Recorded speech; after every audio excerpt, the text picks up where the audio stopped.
But rest assured, Casey, we will get paid back because we will hear from every Hunts fan. Yeah. All 6 of them. I don't know. I'm now in fear that like it's another one of those mustard things. We'll see. I would be stupefied, but you never know. Even you would be stupefied if other people shared your bad taste. Yeah, seriously. That's basically what it boils down to at this point. John, tell me about your cheese grater. I'm hoping that this is your computer that has finally died. I mean that it's still going strong, but I'm assuming this is about your literal cheese grater. Yeah, it's about one of my literal cheese graters, the one I talked about last week, the electric one. Good news, bad news. Good news, I know what the problem was. Bad news, the problem was all my fault. Shows the danger of having the wrong mental model. I don't know why I had this in my head, but I had this idea in my head that this grater, that you'd get it, and like I guess like all the other kitchen appliances that I have that use electricity, you plug it into the wall with a cord and you use it, right? Because that's exactly what I thought. It's a plug-in appliance, like my blender and like the toaster, the immersion mixer. Like I have plenty of like but anyway, that was the wrong mental model, and that led me down a terrible path. So this is a German product, but the manual did have English in it because manuals have multiple languages. And I did look at the manual, but like ad banner blindness, my eyes just slid right over the relevant sections, and I was just looking for what is the voltage, what is the output of the AC/DC converter. Like I just kept reading that and just was ignoring the fact that this device is supposed to be used handheld, yes, but not plugged in.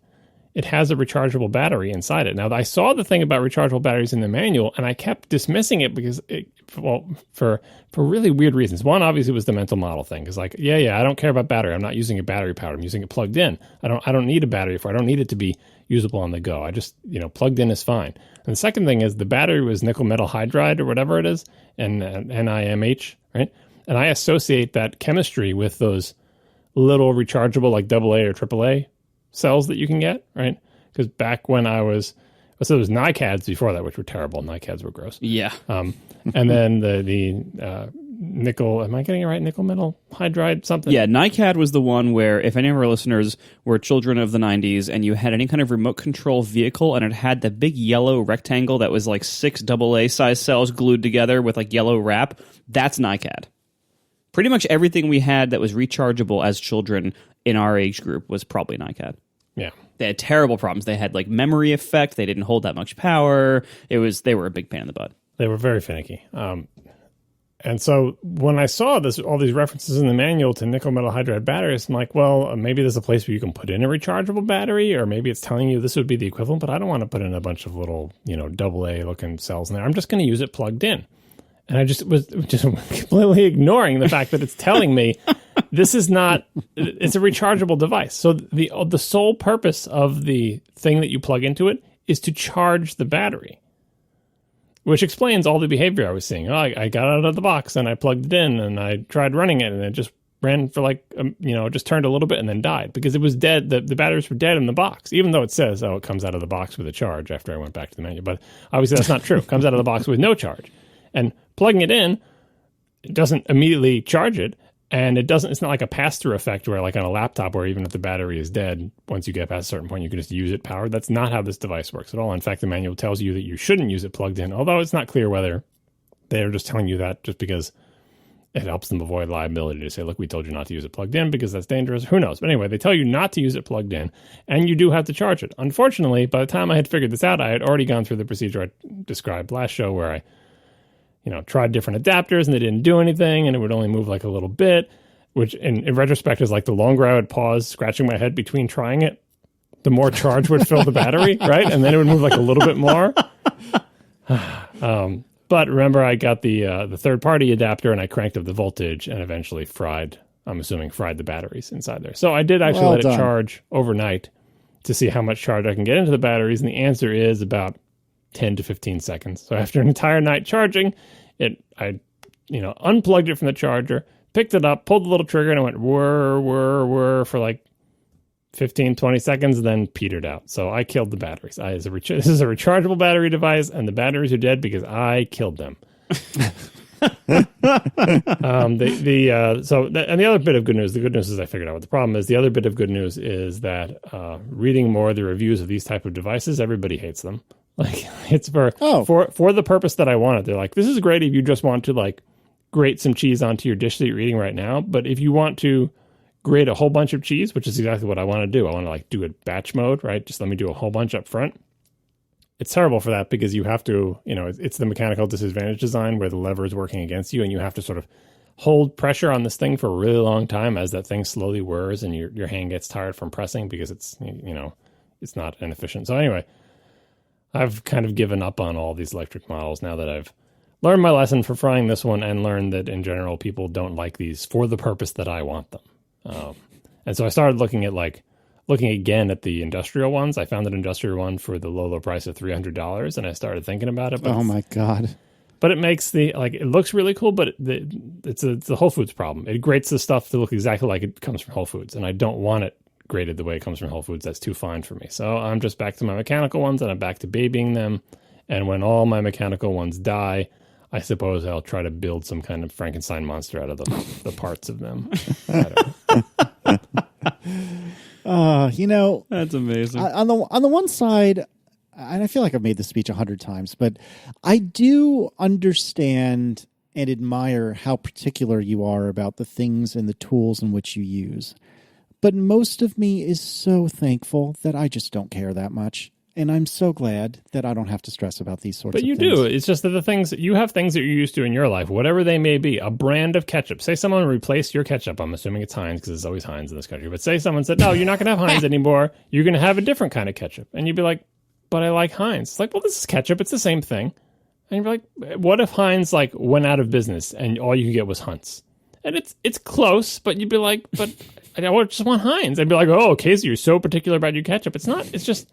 You just want it the way you want it, and just because you can get it easily and it is always available doesn't mean you have any less of a preference for it. You don't notice until if we told you you could never have Heinz ketchup again. It's just Hunt's forever. You'd be like, oh, I suppose I'd get used to it, but boy, it'd be great to have some Heinz, and some Heinz would be available, at an Etsy store for $75. You'd be like, wow, Heinz ketchup, I'm going to get that, and then we'd be having the same discussion about you.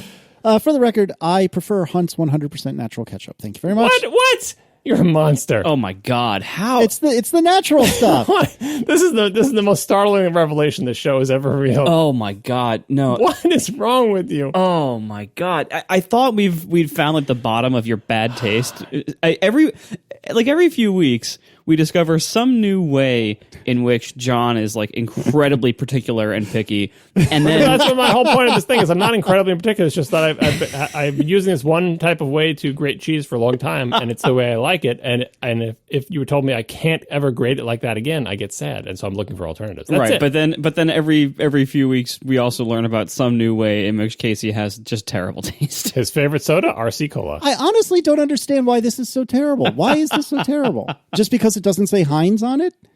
It's the natural ketchup, man. It's better for me, isn't it? No preservatives. What's natural about it exactly? I don't know. The natural ketchup is tomato paste. There's no... Well, fair. Which, by the way, honestly, I gotta say, as I've been cutting out a lot of sugar from my life, tomato paste just by itself, which if you can find one without a lot of sugar in it, which is very difficult, but and I have found the kind that comes in toothpaste tubes, that's the super concentrated kind, that seems to be the only kind you can buy that doesn't seem to have added sugar. It's not any more concentrated than the stuff in the can, but yeah, the tube is more convenient because you can reseal it because you never use it all, Right, but anywhere that you would use ketchup, listeners out there, try just using that toothpaste tube tomato paste. It's way less sugar. It tastes better to me because there's more of the savory tomato flavor. Tomato paste by itself is delicious, and that's most of what ketchup is basically just that plus sugar. It's a lot of sugar though. It makes it, and vinegar. There's two big things you're missing from tomato paste that make ketchup different. Tomato paste is a delicious condiment, and I suggest you try it. Sure. Yes, it is, but it's not a substitute for ketchup because the main flavors in ketchup are vinegar and sugar, and neither of which is present in tomato paste. So ketchup or not. Anyway, ketchup or Casey not. loves RC. We're gonna think of all the things he loves. RC Cola. No, don't you? Actually, that is the way you got me. I was going to make a Velveeta joke here in a minute, but the real way you'll get a burr up my hindquarters is by taking away my Diet Coke. That what's the generic version of Velveeta? Is there a generic like cheese food version of Velveeta? I think Velveeta is the cheap cheese. Anyway, if you're interested in quote unquote less artificial, Heinz does make is what we get. We get Heinz without corn syrup, so it's plain old sugar instead of corn syrup. So not much better. But if you're worried about corn syrup, you can get Heinz without it. Yeah, and I've tried a lot of fancy ketchups. Like I've tried like the various like organic ones you get at Whole Foods. I've tried the Sir Kensington ones. Sir Kensington makes really good mayonnaise and mayonnaise based products. But all the other ketchups I've tried, none of them have been as good as Heinz at just being ketchup. Like if you're gonna have ketchup. Have ketchup. Have like the right ketchup, and that's Heinz. Simple as that. Well, so the thing with Heinz, and it's probably also true of Coke and Pepsi and RC or whatever, it's not that there's a quality difference really. It's just that there is a default that everyone gets used to, and when they think of ketchup, they think of Heinz, and anything that doesn't taste like Heinz is non-default, and it's therefore wrong in some way. Right? It's just what you get used to. I feel like ketchups are probably more or less all the same, but because their formulation differs in any discernible way. And Heinz is the default. Heinz is the massive default. It's like, oh, well, Hunt's is bad because it doesn't taste like ketchup because ketchup is Heinz and Heinz is ketchup. But maybe there's some sort of Hunt's line, like the Mason-Dixon line somewhere where we switch over. I don't, it's where you switch to Velveeta and Hunt's. I don't even want to think about where that line is. Mm-hmm. Apparently, it's encircling my house. Is where it is. Yes, nowhere else has this preference. Well, now you're raising your children to be Hunt's children because they're going to be like ketchup equals Hunt's. What did no? Oh well, but if you ever eat fast food anywhere, that's all Heinz. Yeah, that's fine as well. It's just when we're in the house, we want something that is marginally more natural and marginally. But what's more natural about it? I don't understand the more natural part. Here's the ingredients to 100% natural tomato ketchup: tomato concentrate, less than 2% of onion powder, garlic powder, and natural flavors. Tomato concentrate made from vine ripened tomatoes, sugar, distilled vinegar, salt. Less than 2% of onion powder, garlic powder, and natural flavors. That's it. That's all you need. But what is it? What is it that's in Heinz? High fructose corn syrup, my friend. Yeah, but you can get Simply Heinz. That's just the sugar stuff. And you know what? I bet if you put both of them in front of me, I wouldn't know the difference. I'm sure I would like that just as much. My favorite thing is if you look up Heinz ingredients, you get to this page on the Heinz website that has sections of all the different types of ketchup, and you can jump to the top section is classic. The middle section is labeled health and wellness. And there are 11 varieties of Heinz ketchup under health and wellness, including no salt added, no sugar added. Which actually, how do they do that? They put some crazy crap like sucralose in there. Oh, God, it's sucralose. Oh, no. You don't want that. Oh, my God, they have sucralose ketchup. Oh, why? So the Heinz I get is a tomato concentrate, vinegar, sugar, salt, onion powder, spice, natural flavoring. It's the same ingredient list. Yeah, it is. I'm not saying I have a specific allegiance to Hunt's. It's just that that's what I know that we have gotten and have felt was fine. So we just get it again out of momentum more than anything else. I'm not saying it's better than Heinz. I'm not saying it's... You have ketchup momentum? Yes. It's so hard to buy Heinz. Speaking of top four, it's a great band name. Yeah. Oh, God. All right, can we please get off of this subject before I just am can't already believe, dreading the like, feedback. I didn't think anybody bought Hunt's or any, like... Well, Casey's the one. There are dozens of us, John. Dozens. I am just not going to look at Twitter for like a month after this because I just maybe I don't there's care. for all I know it's like mustard on fast food burgers. For all I know, it's like the whole rest of the country does it, and just where I grew up doesn't, and I'm the weird one.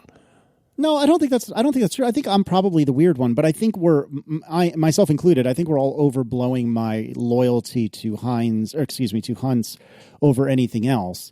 It's just the thing that we got the most recently that we knew the entire family liked and was marginally more healthy than the other alternatives. I am confident that if I tried the Heinz, whatever it is you called out a minute ago, I bet you, like I said, I would not be able to tell the difference or perhaps would even prefer it. So again, I think we are overblowing my enthusiasm for Hunt's. It just happened to me. Now that guys. we thoroughly buried my point, which was pushing back Casey's idea that I'm super duper particular about everything. Everybody has the stuff that they're used to, and everyone doesn't think about it as long as it continues to exist. And I mentioned name brands because that's the thing we just assume. Well, that Coca-Cola will always continue to exist. People who don't remember New Coke, anyway, there are exceptions. But even then, like it didn't.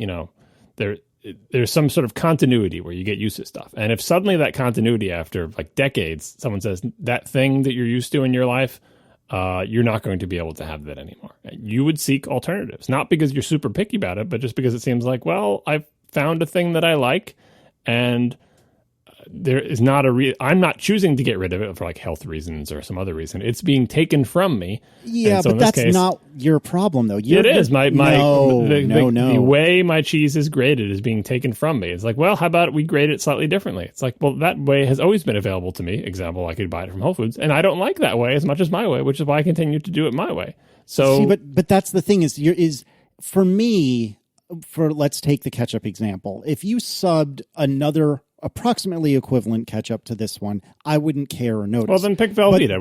We sub another fake cheese that doesn't taste quite like Velveeta. You'd be like, but I want the real thing. I want the Velveeta. But I wouldn't go out of my way, bending over backwards, going to a German Amazon. You would totally buy German Velveeta. No, I would not. But anyway, and it keeps really well, so it would be no problem. That is true. There is the advantage there. But no, I think the thing that's the delineation for me is that you are so hyper particular about the kind of cheese that is emitted from this device and the mechanism by which the device emits the cheese, that it's not just being able to switch from one to the other. Like a normal amount of fussiness is, I would like to grate my own cheese, but the eventual end product, doesn't really matter. I just want it to be grated right then and there. That to me is like an acceptable level of fussiness. I don't even have that pickiness. If you notice, a lot of people will say that, you don't want to pre-grade it because then it loses something. I pre-grade it, so I don't have that pickiness at all. I pre-grade. Can you just can you take the spirit of my point, please, for the love of God? That you are so fussy about the exact specific size and spiral. I know it's not spiral, but spiral pattern and everything else. It has to be exactly 4.6 millimeters wide and exactly 7.9 millimeters tall. And if it's anything else, it's bull. I only care about the finished product. If something can get close, that would be fine. The problem is the finished products that I've been able to get from any other mechanisms aren't even close. So that's the problem. If I could find my Hunts to my Heinz, I would probably just accept it, but I can't get anything even close. My Hunts to my Heinz. It's very good. We are sponsored this week by Mack Weldon. Now, allow me to get a little bit personal. It is summertime in New York right now. It was 78 degrees today with 90% humidity all day. I've walked over 5 miles today at a good pace. I ran a bunch of errands on foot earlier, and I did certainly a good degree of sweating during the day for sure. Given these conditions, now, like at 8 or 9 p.m., it would be totally reasonable if I smelled a bit bad. Now, to exacerbate the things, the air conditioning has been off all day. I've used no fans, and I haven't been in the water. In fact, I haven't even showered yet today. So this should be pretty bad. To top it off, I'm wearing only a light application of unscented natural deodorant from 14 hours ago. So by all accounts, I should stink right now. But I don't stink at all. In fact, there, I just checked. Still, no, I just smell like nothing. Because I am wearing a naturally antimicrobial t-shirt made with real silver fibers by Mack Weldon. I have so much clothing from Mack Weldon, but by far, to me, the star of the show is their silver line. It's all really good. They all believe in premium fabrics and easy shopping and really high quality for basics that you can wear every day. But to me, my favorite of all of them is the silver line t-shirt. And I also have their Silverline underwear on right now. I'm wearing all sorts of Mack Weldon stuff. Earlier today, I was wearing a pair of their socks. They make such great stuff. Everything from T-shirts to socks to underwear to pants. And now they have even more stuff. They have like more lifestyle stuff now. It is an amazing company that makes amazing products. To me, their Silverline carries me through the whole summer. In the fall, I switch over their long sleeve tees, which are amazing. They have some sweatshirts and everything. It's just all great stuff. Check out Mack Weldon today. I have been buying their stuff since before they were a sponsor. I spent lots of my own money on their stuff. By far, most of the stuff I bought from them has been with my own money, gladly, because it's just that good. Check it out today at mackweldon.com. Use code ATP at checkout to get 20% off your first order. If it's summertime and you are still hot and you are still stinking, I highly suggest check out the silver shirts. I'm telling you, it's worth it. 20% off your first order. Use code ATP at checkout. Thank you very much to Mack Weldon for sponsoring our show. We had asked last episode about Apple Card, and somebody had pointed out, I forget who it was, that you should opt out of arbitration. And it was me. No, I thought you were parroting somebody else had told you, but it doesn't matter. Anyway, the point is, John had recommended that you opt out of arbitration, which was very smart. And John had looked through the kind of terms and conditions and whatnot, and it was not entirely clear the mechanism by which you do that. And as it turns out, we got several people who wrote us that said if you, and I have not done this, so I don't know exactly how it works, but basically within the Wallet app, you can go slightly deep into the bowels of the Wallet app, and then there's a mechanism by which you can use business chat, not with Evernote, but with Apple. And you can, I guess, very, very quickly and very easily chat in an iMessage style way and just say, hey, I would like to opt out, please. And I guess they're basically like, okay, cool. Yeah, that was the question from the contract wording last time was like, if you contact us via messages, email, blah, blah, blah, blah, blah. And the question was messages, where do you message to? Well, that's what the button in the thing solves. I don't know what it messages to, but the bottom line is you hit that button and now you're chatting. Now, tons of people sent us their actual chat conversations. I'll put a link to one tweet in the show notes that's very concise. It's like, arbitration, I don't want it. Okay, done. Like, that's the ideal scenario. Lots of people had longer versions where they're like, because the wording of the contract says you have to provide your email address and your mailing address and your first name and your last name. And like, that's what it says in the contract. So some people also did that. You don't have to do all that based on these things. But then based on these chats that I've seen, some people just say, I don't want arbitration. They're like, done. Because they already know everything about you because of the business chat connection and all that other stuff. So that's an advantage to using it that way. But still, other people send conversations where they'd say, I don't want that arbitration thing. And they'd be like, let me connect you to whatever. And you'd say, no, I don't want arbitration. And they're like, I don't know. You'll have to call. Like, they were unsuccessful. Like, the people didn't know what they were talking about. So your mileage may vary, but I would hope that the longer this goes on, the more every single person at the other end of that business chat will have at least one instance of this arbitration thing. And it'll just be, rote for them as we all tell each other to opt out of arbitration. But if you're not successful, there are other avenues. And I would say if you're not successful, just try again a different day. Maybe you get a different agent. But it seems like most people are successful. And then the Apple Card, unsurprisingly, lacks any sort of web interface. And generally speaking, I guess push notifications in the wallet kind of takes that place. You want to tell me more about this? That seems kind of backwards that there's no web interface, but it's Apple. Well, that's the Apple way. Is anybody surprised by this? Oh, not really. The reason it's weird is because when Apple does things, they seem to not care about the status quo, which is good in many ways. They're like, just because it's been done this way before by everybody else doesn't mean that's the best way to do things. But in this case, the status quo is if you have a credit card, chances are very, very, very, very good that there's some website you can go to that will show you your transaction history and you can pay your bill there and you can just a web interface to looking at the stuff you're doing with your card. It seems like table stakes for a credit card. That does not exist, as far as anyone is aware, for the Apple Card. Everything you do with it is through your iOS device, which seems fine until and unless you lose your iOS device and you only had one of them, and then you have no way to pay your bill unless it's been set to pay automatically. So there's some, gnashing of teeth about this. And in general, a web interface to your credit card seems like it's not just the status quo. It seems like a good thing because the web is more accessible than iOS. So if you say you're on vacation and you just have your phone and you drop it in the ocean and you don't have any access to, you wouldn't get to go to a cyber cafe. Like, what century is this? Do those still exist? Oh yeah. Yeah, I'm assuming they would. I mean, you'd have to get to some web interface anyway, but the whole point is you wouldn't have one of your iOS devices with you to do this stuff. So it would be nice if Apple had a website. And the push notification thing is something subtly different. Yes, of course, it sends you push notifications, but in the contract, this is all people are doing. It's the only time anyone ever reads a contract is when Apple does something. You have to now read the contract to find out how evil Apple is, right? Never mind if you read the contract for any other credit card, it's equally terrifying. But Apple is supposed to be good about this privacy stuff. So the story here is that in the contract wording, in very plain language, which is nice, Apple says that based on what you purchase with your Apple Card, you may receive push notifications advertising services related to what you've purchased, which is not great. That's bad.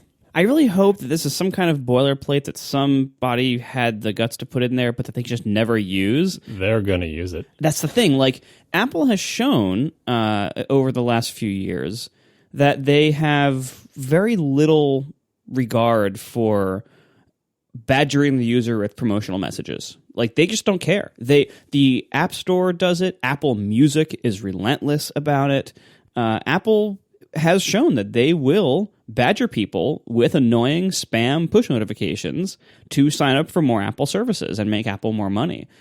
So I kind of think they're going to do this, and I really hope they don't. And when they do, it's going to be a really bad look. And even if they don't do that, I'm sure I'm going to start getting the notifications myself to sign up for the Apple Card. So it's like, I think this is just modern Apple. Modern Apple has lost a lot of respect for certain user boundaries. One of which is spamming us for promotional stuff for their own gain. And I fully expect this to be used.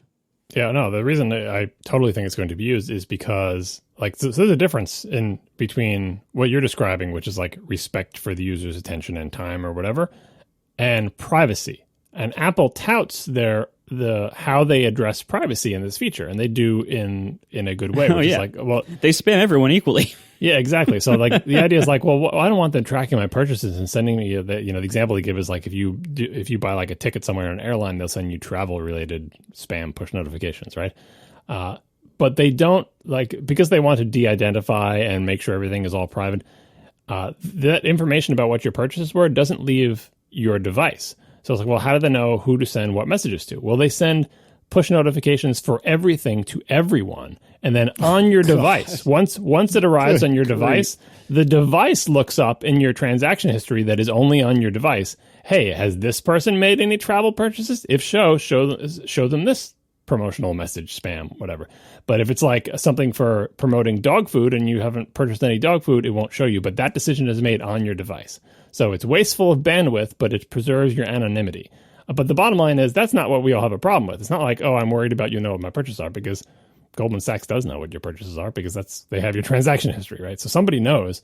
What we're annoyed about is getting push notifications. That's the top level concern. The bottom level concern is if you are going to spam people, do it in a way that preserves privacy. So Apple is doing that. And the fact that Apple went through that effort and is promoting how they preserve privacy, that's all good, but we would prefer it if you would just not do this at all. Not do it in a way that preserves our privacy to the maximum extent possible. How just not doing it? Like, and the respect, blah, blah, blah, like everything that Marco was saying, another way of phrasing that is sort of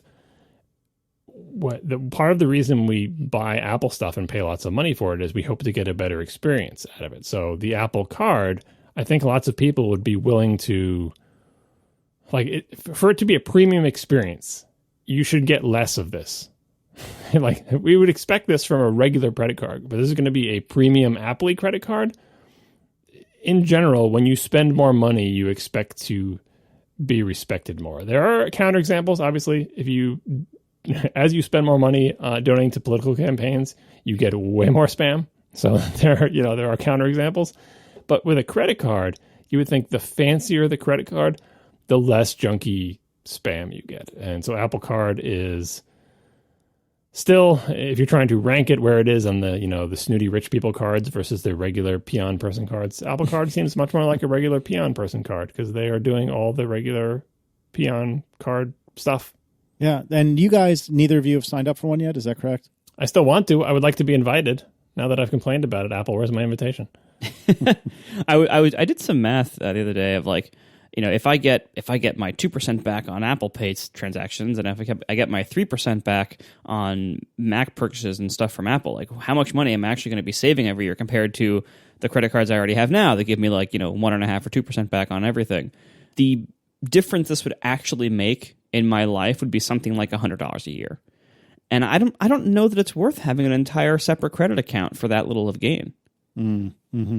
Yeah, I think if I were to be, I don't know, like just graduating college or just entering college, whenever kids these days get credit cards, God, I'm so old. Anyway, if I was just now getting a credit card, I would very strongly consider getting this as my first and only card. But when I first heard about it, I was like, yeah, that sounds good. Save money on Apple stuff. All right. Sounds great. And the more I think about it, the more I think, especially what with, credit monitoring, at least in the U.S., being so wonky, and opening a new line of credit being terrible except when it isn't. I don't know. That's a whole level of alchemy and math that I just can't wrap my head around. But the more I think about it, the more I think just leaving well enough alone is probably the right answer for me as well. So I agree with you there, Marco. And also, there have been many times, like I've had credit cards for, let's see, about 13, 14 years now, and I have had to log into their websites fairly regularly, like maybe 3-4 times a year at least, to like look up an old transaction or download a history of something, or administer or check something on the website,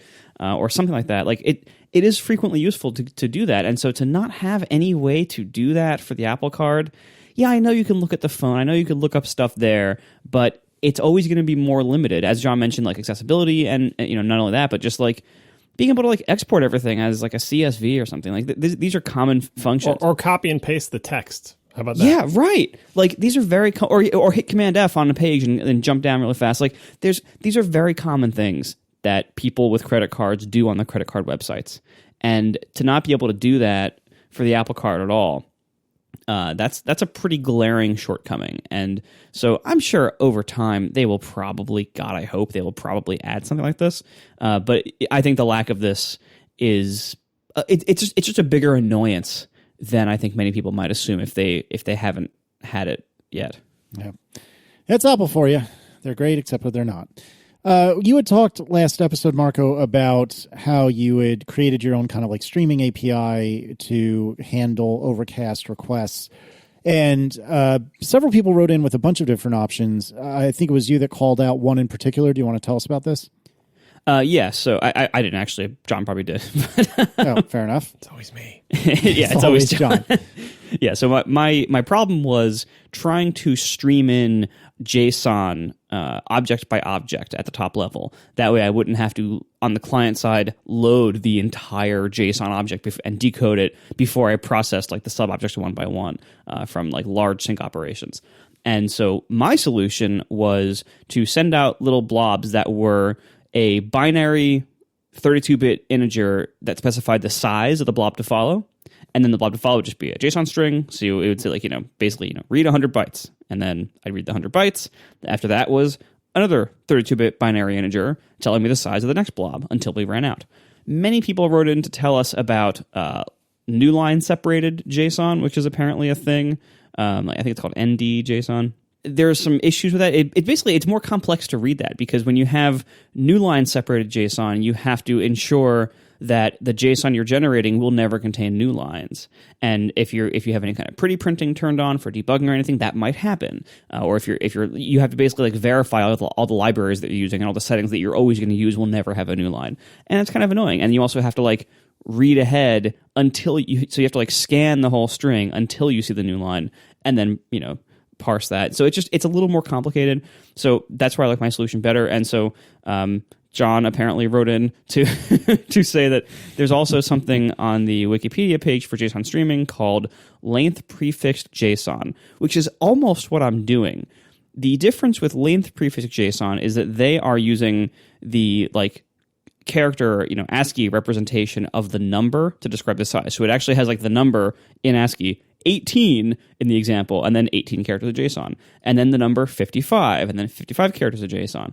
And the reason I still like mine, while this is more human readable, the fact is this is a binary format for me. I don't really care.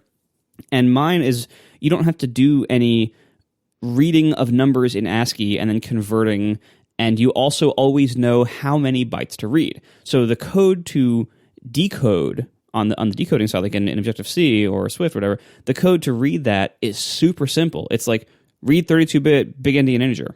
That's it. It's binary. It's right there, and you always know it's those 32 bits. Whereas this, you have to basically read the string until you see a non-number character, and then decode the number that you got so far, which could be 1 digit, it could be 5 digits. And so my way is just simpler in the code on the client side. So I still prefer my way, but it's good to see that lots of people have solved this problem in similar ways. Indeed. Your way is very low level, and you make it sound like you chose the byte order, but obviously you're just using the native byte order of the platform on which you wrote this. No. I specify big endian on both sides. But that's the default on the Mac side or the iOS side, right? On iOS is, I believe, big endian natively, but certainly not on my Intel servers. It isn't. Yeah, you shouldn't really be using network byte order, but. I don't forget if that's already big endian. I think it is big endian. Yeah. But anyway, it's network byte order. You're not supposed to know which one it is. It's just network. I remember the protocol to a Mac chat client from way back in the day was obviously written by someone who was just taking their C structs and then just jamming them across the wire. Because they were all just like binary representations of C native types in the byte order on this person's computer, and that was the protocol. Terrible to parse. It has the advantage of knowing that you have to read 32 bits and then what order the bytes are in and decoding it, but there's a reason almost every protocol involving the internet basically uses textual representation for everything, including numbers. Right, because text never has weird encoding problems. Well, so does transfer encoding chunk, by the way. It also uses just the actual numbers written in text. And it's not the number of characters, because that would be difficult. It's always the number of bytes. UTF-8 saves most of this. Almost every protocol has come around to the idea of, like, we don't support any other encodings. It's UTF-8 or it's nothing. It's like JSON. JSON is a young enough standard. They said it's just UTF-8. Stop doing anything else. We are sponsored this week by Casper. Casper makes amazing mattresses, cleverly designed to mimic human curves and provide supportive comfort for all kinds of bodies. You spend a third of your life sleeping, and Casper believes you should be comfortable, so they work tirelessly to make quality sleep services to cradle your natural geometry in all the right places. They now have multiple mattresses to choose from. The original Casper mattress has multiple supportive memory foams for a quality sleep surface with just the right amounts of both sink and bounce, and a breathable design to help you sleep cool and regular temperature throughout the night. With over 20,000 reviews and an average of 4.8 stars across Casper, Amazon, and Google, Casper is becoming the internet's favorite mattress. They also now offer multiple other kinds. They have the Wave, the Essential, the Hybrid Casper, and the Hybrid Wave. So the Essential is a streamlined design at a price that won't keep you up at night. The Wave is my favorite personally. It is a patent-pending premium support system to mirror the natural shape of your body. And the new Hybrids combine the pressure relief of the award-winning foam with durable yet gentle springs. And they, of course, have a wide variety of other products too, like pillows and sheets, to ensure your great sleep experience. And all these products are designed, developed, and assembled right here in the U.S. and brought to you at affordable prices because they sell directly to you with no middle people. They get free delivery to your door within the U.S. and Canada, and hassle-free and free returns if you aren't completely satisfied. You can be sure of your purchase with Casper's 100-night risk-free Sleep On It trial. So check it out today and get $50 towards select mattresses by visiting casper.com/ATP and using code ATP2019 at checkout. That's casper.com/ATP with special code ATP2019. Terms and conditions apply. Thank you to Casper for sponsoring our show. Upgrade had a very interesting conversation this week about what Marco and John would be doing with regard to the Mac Pro. And I will put an Overcast timestamp link into the show notes. I love that they're placing bets on our purchase intentions here. Mm-hmm. They're placing bets on whether John and I would buy the Mac Pro and or the Pro Display. Right. And so if I understood and summarized their positions properly, then Mike had said that Marco will get both the Mac Pro and the Pro Display by the time that pre-orders end. So in other words, you will put your name in the hat before pre-orders end. Mike is right. And Mike also said, interestingly, that you're more likely to get the display. Jason said that Marco would not bother if it wasn't for the fact that you're a pundit, which is not correct. I understand the logic there, but no, that's not true. Marco will always get the best Mac possible, no matter what. Marco will do it in the first 2 weeks. Yep, I agree with that. And John will buy one in the first 3 months. And you might even just get the LG display instead of the Pro Display HDR. So I would like to go on record in saying there is zero chance that both of you will not be buying one of these. I'd say there is almost an equivalent amount of certainty that both of you will get the Pro Display XDR, HDR, whatever it's called. And I think Marco absolutely will have his pre-order in before the end of the pre-order window, without question. John, I think Jason has you pegged. It will be in the first 3-ish months, but I don't think it will be immediate. So, gentlemen, with that said, let's start with Marco. What are your purchase intentions right now? First of all, I want to bet on John's purchase intention. Okay, fair enough. I will allow it.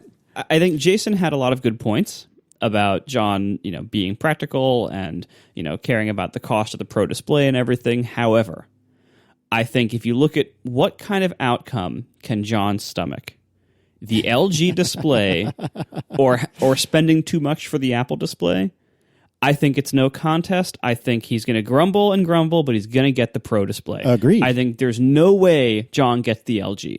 If John gets a Mac Pro at all, he gets the Apple Pro Display. Unless there's another option that becomes available from Apple. But otherwise, I don't think there will be, anytime soon. So I think John gets the Pro Display XDR. And if he gets the Mac Pro at all, he gets that display. And I think he will get the Mac Pro, but probably not for a few months after it's released, because he's going to be afraid of lemon things. As for me, I think Jason had a very good point that I probably wouldn't bother if not for my reputation and position on the show, and how it's kind of like and it's kind of like I kind of like almost have to get it because of like it just happened to you, Marco, did it? Yeah, right. It happened to you. Mm-hmm. You have to admit he needs it for his work. But I don't. Like, you say I'm always going to get... I mean, your work of being on the podcast, not your work. Right, yeah. like you say, Casey, I always get the best Mac. But I don't necessarily. Like, I'm sitting in front of the iMac Pro, which currently is the best Mac, but I didn't get the top configuration. I got like a middle configuration of it because I didn't really need the top stuff. It wasn't really going to benefit. I feel like his point stands. You did briefly own the trash can Mac Pro, and you bought this, so it's not the best Mac with everything set to max. It's the best Mac with most things set to max. Some things set to max or medium, but I think, the Mac Pro, again, it solves problems I mostly don't have, and it introduces problems that I currently don't have. Like, it introduces limitations and bulk and size and especially cost and I really am incredibly reluctant to buy that Pro Display XDR or to use the LG when right now my iMac Pro really serves my needs incredibly well, and I already own it. So it's very, very hard for me to justify the Mac Pro when the iMac Pro is very, very good for my needs in ways that the Mac Pro isn't. So I don't think I'm going to buy one, honestly. I mean, play this back for me in a month when I've ordered one. Mm-hmm. But I think they're both wrong. I think I'm not going to get it, and John is. But I don't think he's going to get it immediately. I think he's going to wait like 3 months. All right, John, what's your current theory? My plan is that I'm going to get a Mac. I still haven't decided on the monitor. I'm probably not going to buy it on day one. That's my current. You've decided. Yeah, Marco could not be more correct about this. You have absolutely decided, and it will absolutely. I mean, I take your point. Like, I totally do want an Apple monitor. I just need to. There are unknowns yet, which is I need to go to the configurator and see what it's going to take to configure my Mac the way I want. And if the Mac is ridiculous, then I really have to reconsider. You've waited 10 years, John. Yeah, I'm getting the Mac. I'm getting the Mac. It's just a question of, because if I got... Then you're getting the display. Yep. It's easy as that. There are other options. There is no way you get the LG. There are options other than the LG or the Apple one. Non-Retina? There are options. I own a bunch of monitors. Yeah. I could use my existing monitor. Oh, please. I could use the 27-inch Thunderbolt display that's upstairs. Like, so you're gonna get a $6,000 at least Mac Pro and use a non-Retina monitor with it. Yeah, I'm looking at a non-Retina monitor right now. This would be a stopgap. Get out of a stopgap for another 10 years. Like, until when? What are you waiting for? I really hope that it wouldn't be another 10-year wait. Anyway, no decision has been made about the monitor. Still, we're waiting to price out the Mac, and then we'll see what we see. Let me rephrase what John just said. No decision that he's willing to acknowledge has been made about the monitor, but Marco is 1,000% correct that you will be getting the monitor. Yeah, as sure as everyone else in the world is that I'm going to get the Mac Pro, I'm that sure you're getting the monitor. Well put. Oh man! All right, let's get through a couple of topics before we have to go to askatp. Apple was at Black Hat recently. Black Hat is, I guess, like a hacker convention of some sort and a security convention. Maybe that's a better way of describing it. And apparently, Apple has decided to make a massive jump in their bug bounties. So this is if you find a bug in Apple software that can be exploited, and you report it to Apple in the right way, and with the right examples and so on and so forth, you can get pretty big payouts, including up to $1 million. $1 million for a zero-click full-chain kernel code execution exploit. And additionally, what is perhaps even more interesting and exciting about this is that Apple has announced that they will be giving what appears to be a slightly sanitized version of their dev devices that they use internally to certain security researchers. So you have to apply for it. You have to have a clear history of doing security research that is useful to Apple, but you will be able to do some things that you could never do on an iPhone before unless you worked for the fruit company. So SSH into it and stuff like that. This is exciting and surprising, and I applaud it. So somebody ran on my parade before I get too happy. No, I think this is good, and it's an example. We talked about bug bounties before and how Apple has been late to the game of bug bounties. People used to complain that they didn't give them, or that they were stingy with them, or they weren't available on all platforms. And we've talked in the past a lot about problems that money can't solve, but this is a problem that money can help with a lot, and Apple has a lot of money, so why not throw money at it? Security vulnerabilities are a serious issue. Apple is bidding against the value of those vulnerabilities on the black market. How much is this vulnerability worth if you can sell it to people or use it for state-sponsored terrorism and all sorts of things? Apple has to outbid the bad people. And I feel like that's a position that Apple should feel comfortable in, because they do have a lot of money. So you can just make those numbers bigger until you get the results you want. And the result you want is that if anybody finds any kind of bug, it is in their best interest to give it to Apple and make all that sweet, sweet money. So I think this is a good idea. And the research things where you have root access and, basically pre-jailbroken research devices is great, because that accelerates the process again. It's another thing that Apple is empowered to do.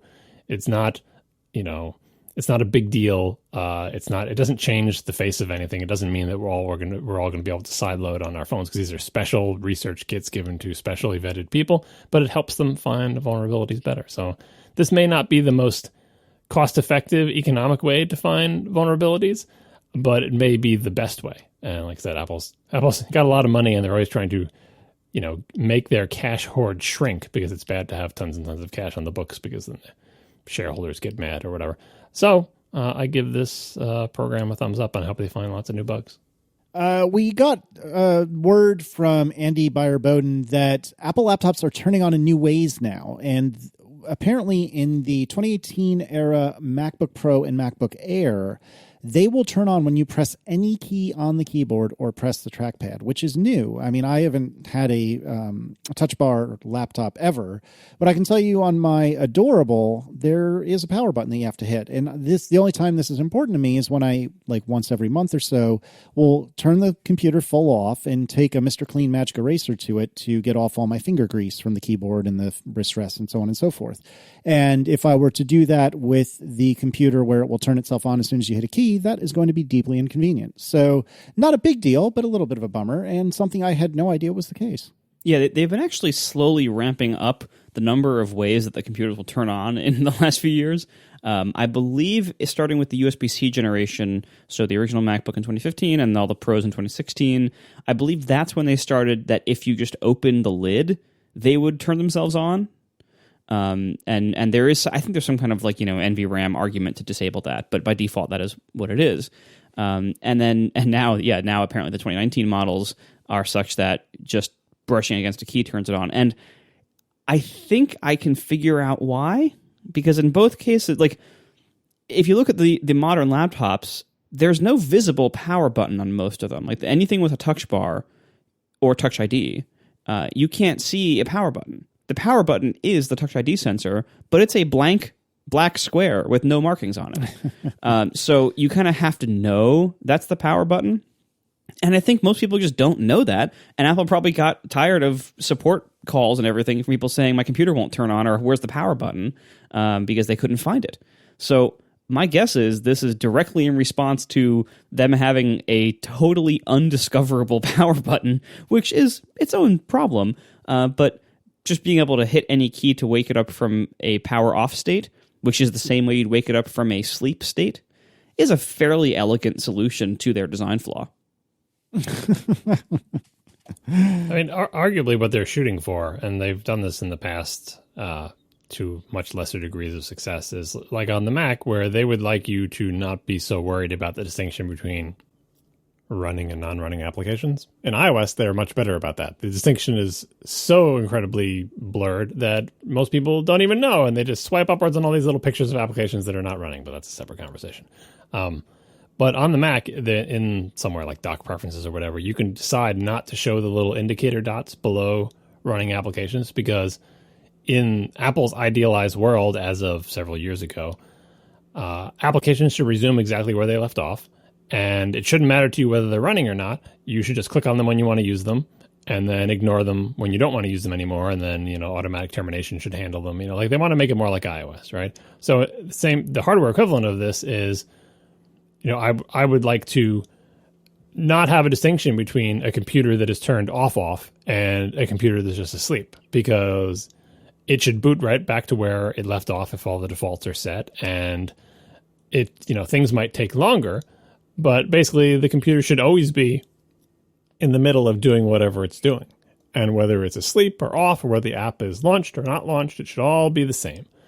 In practice, it's not all the same. In practice, the gaps are actually longer than you would imagine. You can always tell when it's actually booting. There's actually different things that appear on the screen, so it is not as transparent. But I feel like these changes are moving more towards that goal. And I think the disappearance of the dedicated power button is part of trying to get to that goal, not a mistake they made that they're now trying to remedy, but they rolled out pieces of the solution, rolled out pieces of this vision out of step with each other. So they got rid of the visible power button before they added the ability to turn it on by doing anything. Because that's what you do when a computer is like not awake or whatever. You just hit the space bar, hit the trackpad. That's what people are going to do. That's how you wake an already open laptop from sleep if you're just a regular person. All that said, though, like Casey was saying, there is utility in being able to turn your computer off and then clean the keycaps or clean the trackpad or do whatever with it actually off. And now these MacBook Pro 2018 and MacBook Air 2018, the Retina one, they become like the Apple remote, where you can't even touch them without them doing something. You're like, I'm afraid to pick it up. It's off, but I have to pick it up very carefully because if I accidentally hit a key, it's going to boot. And the boot process takes some time. You're like, I didn't want you to boot. I was just trying to pick it up, and I accidentally hit a key. So I think it's fine. I think the vision is reasonable, and it's fine to have this feature, but this is the type of feature that should have an actual GUI preference somewhere, where if you don't like it, you can turn it off. In the same way that you can the dock preference to change the indicator dots on the dock, it shouldn't be like a hidden plist key. It shouldn't be an NVRAM arg that you have to go to terminal for. It should be an actual GUI. First of all, the existence of that GUI thing in system preferences may clue people into the fact that this actually happens. Because if you see a preference that says, would you like me to wake up? Would you like me to boot when someone hits any key? Then that could clue people in. Oh, I didn't know this thing booted if you hit any key, right? And second, it makes it feel like an officially supported feature, so that if you do need to clean the keyboard, you just change that preference, shut down, clean your keys, reboot with the actual power key, right? They could even do a thing where, like, when you unset that preference, it throws up a little thing that says, just so you know, your power button is here, and shows you a little picture of the, that's the thing that Apple can do, because they know what your hardware looks like. That's how they have, like, the little graphics of your actual laptop or your actual monitor or whatever. So I think this is an okay, reasonable feature, but I really want there to be GUI support for toggling the behavior. Yeah, agreed. All right, and then I think finally for topics this week before we go to Ask ATP, we should talk about a couple of weeks ago, maybe even actually it's like a month ago almost, there was a new LG 5K display. Perfect for you, John, and it's beautiful. Can you just imagine that sitting on your desk next to your $5,000 to $10,000 Mac Pro? Wouldn't it be perfect, John? I mean, it does have advantages over the Apple display in that it has a microphone and camera in it, and the Apple display does not. Yep. But other than that, I think... Oh, it has it It comes with a stand. Oh, God. The price is right. $1,300 for essentially the same panel that's in the iMac, right? As far as we know. It's a bargain, but it's ugly. It's got a big forehead on it. The stand is not hideously ugly, but it's not attractive either. But Marco, did you have the 5K one or only the 4K one? 5K. And you were not impressed with the monitor in many ways. The image quality is great, but obviously the plastic surround is hideous. And the biggest problem I had with it was just a little bit flaky. Like sometimes it wouldn't wake from sleep. Sometimes the USB ports on it would flake out, like the downstream USB ports on it. Sometimes things that were plugged into its USB ports wouldn't work well, but if you plugged them into the computer directly, they would work perfectly. It's just like it was just stuff like that. Like the accessories about it were kind of crappy. The panel itself was fine. But yeah, it seemed to just have like flaky electronics in other ways. Yeah, wasn't there a thing? I recall being in an Apple store maybe and experimenting with this. Wasn't there a thing where like, was it Wi-Fi would drop if you got too close to the thing? As far as I know, that was fixed before I bought mine. There was an issue with the first generation of the LG 4K and 5K displays where they were like improperly shielded and they could cause Wi-Fi dropouts, and then Apple kind of suspended sale for a little while quietly, got LG to revise the design, and then they put them back in storage revised. So I'm pretty sure mine was the revised one. See, stuff like that is not reassuring. No. That's not like an obscure feature that you would be surprised by. If your business is making computer peripherals, you would think, first of all, you'd think like that FCC rules would require that you don't interfere destructively in that way, but it's like a fundamental thing that you're going to make a monitor. It's going to be near computer stuff. Computers use Wi-Fi. Maybe test this. I don't know. It's not reassuring. I mean, it's a very cheap monitor. There are other people are sending other alternatives, like other places where this panel might appear, but this is the one that Apple is selling on their website. This is the one that Apple is promoting. This is the one that may or may not mean that we're never going to get a reasonably priced Apple display, which we've talked about in the past. Anyway, this is out there. It's an option. It is what normal people should buy if you want a 5K display for your new Mac Pro and you don't care about all the features of the XDR. But I really wish there were other alternatives. I mean, yeah, this is old news by now, but it's worth noting. We had lots of debates and I had many crises of faith when this came out to say, Apple sells all sorts of third-party stuff on their website. Doesn't necessarily mean that they're not going to make something equivalent, but it kind of does. Or maybe not now. Or it's a very fraught situation. Yeah, like I wouldn't rule out the possibility of them announcing a Pro display, not XDR. That's basically what we're asking for, a 27-inch iMac panel external.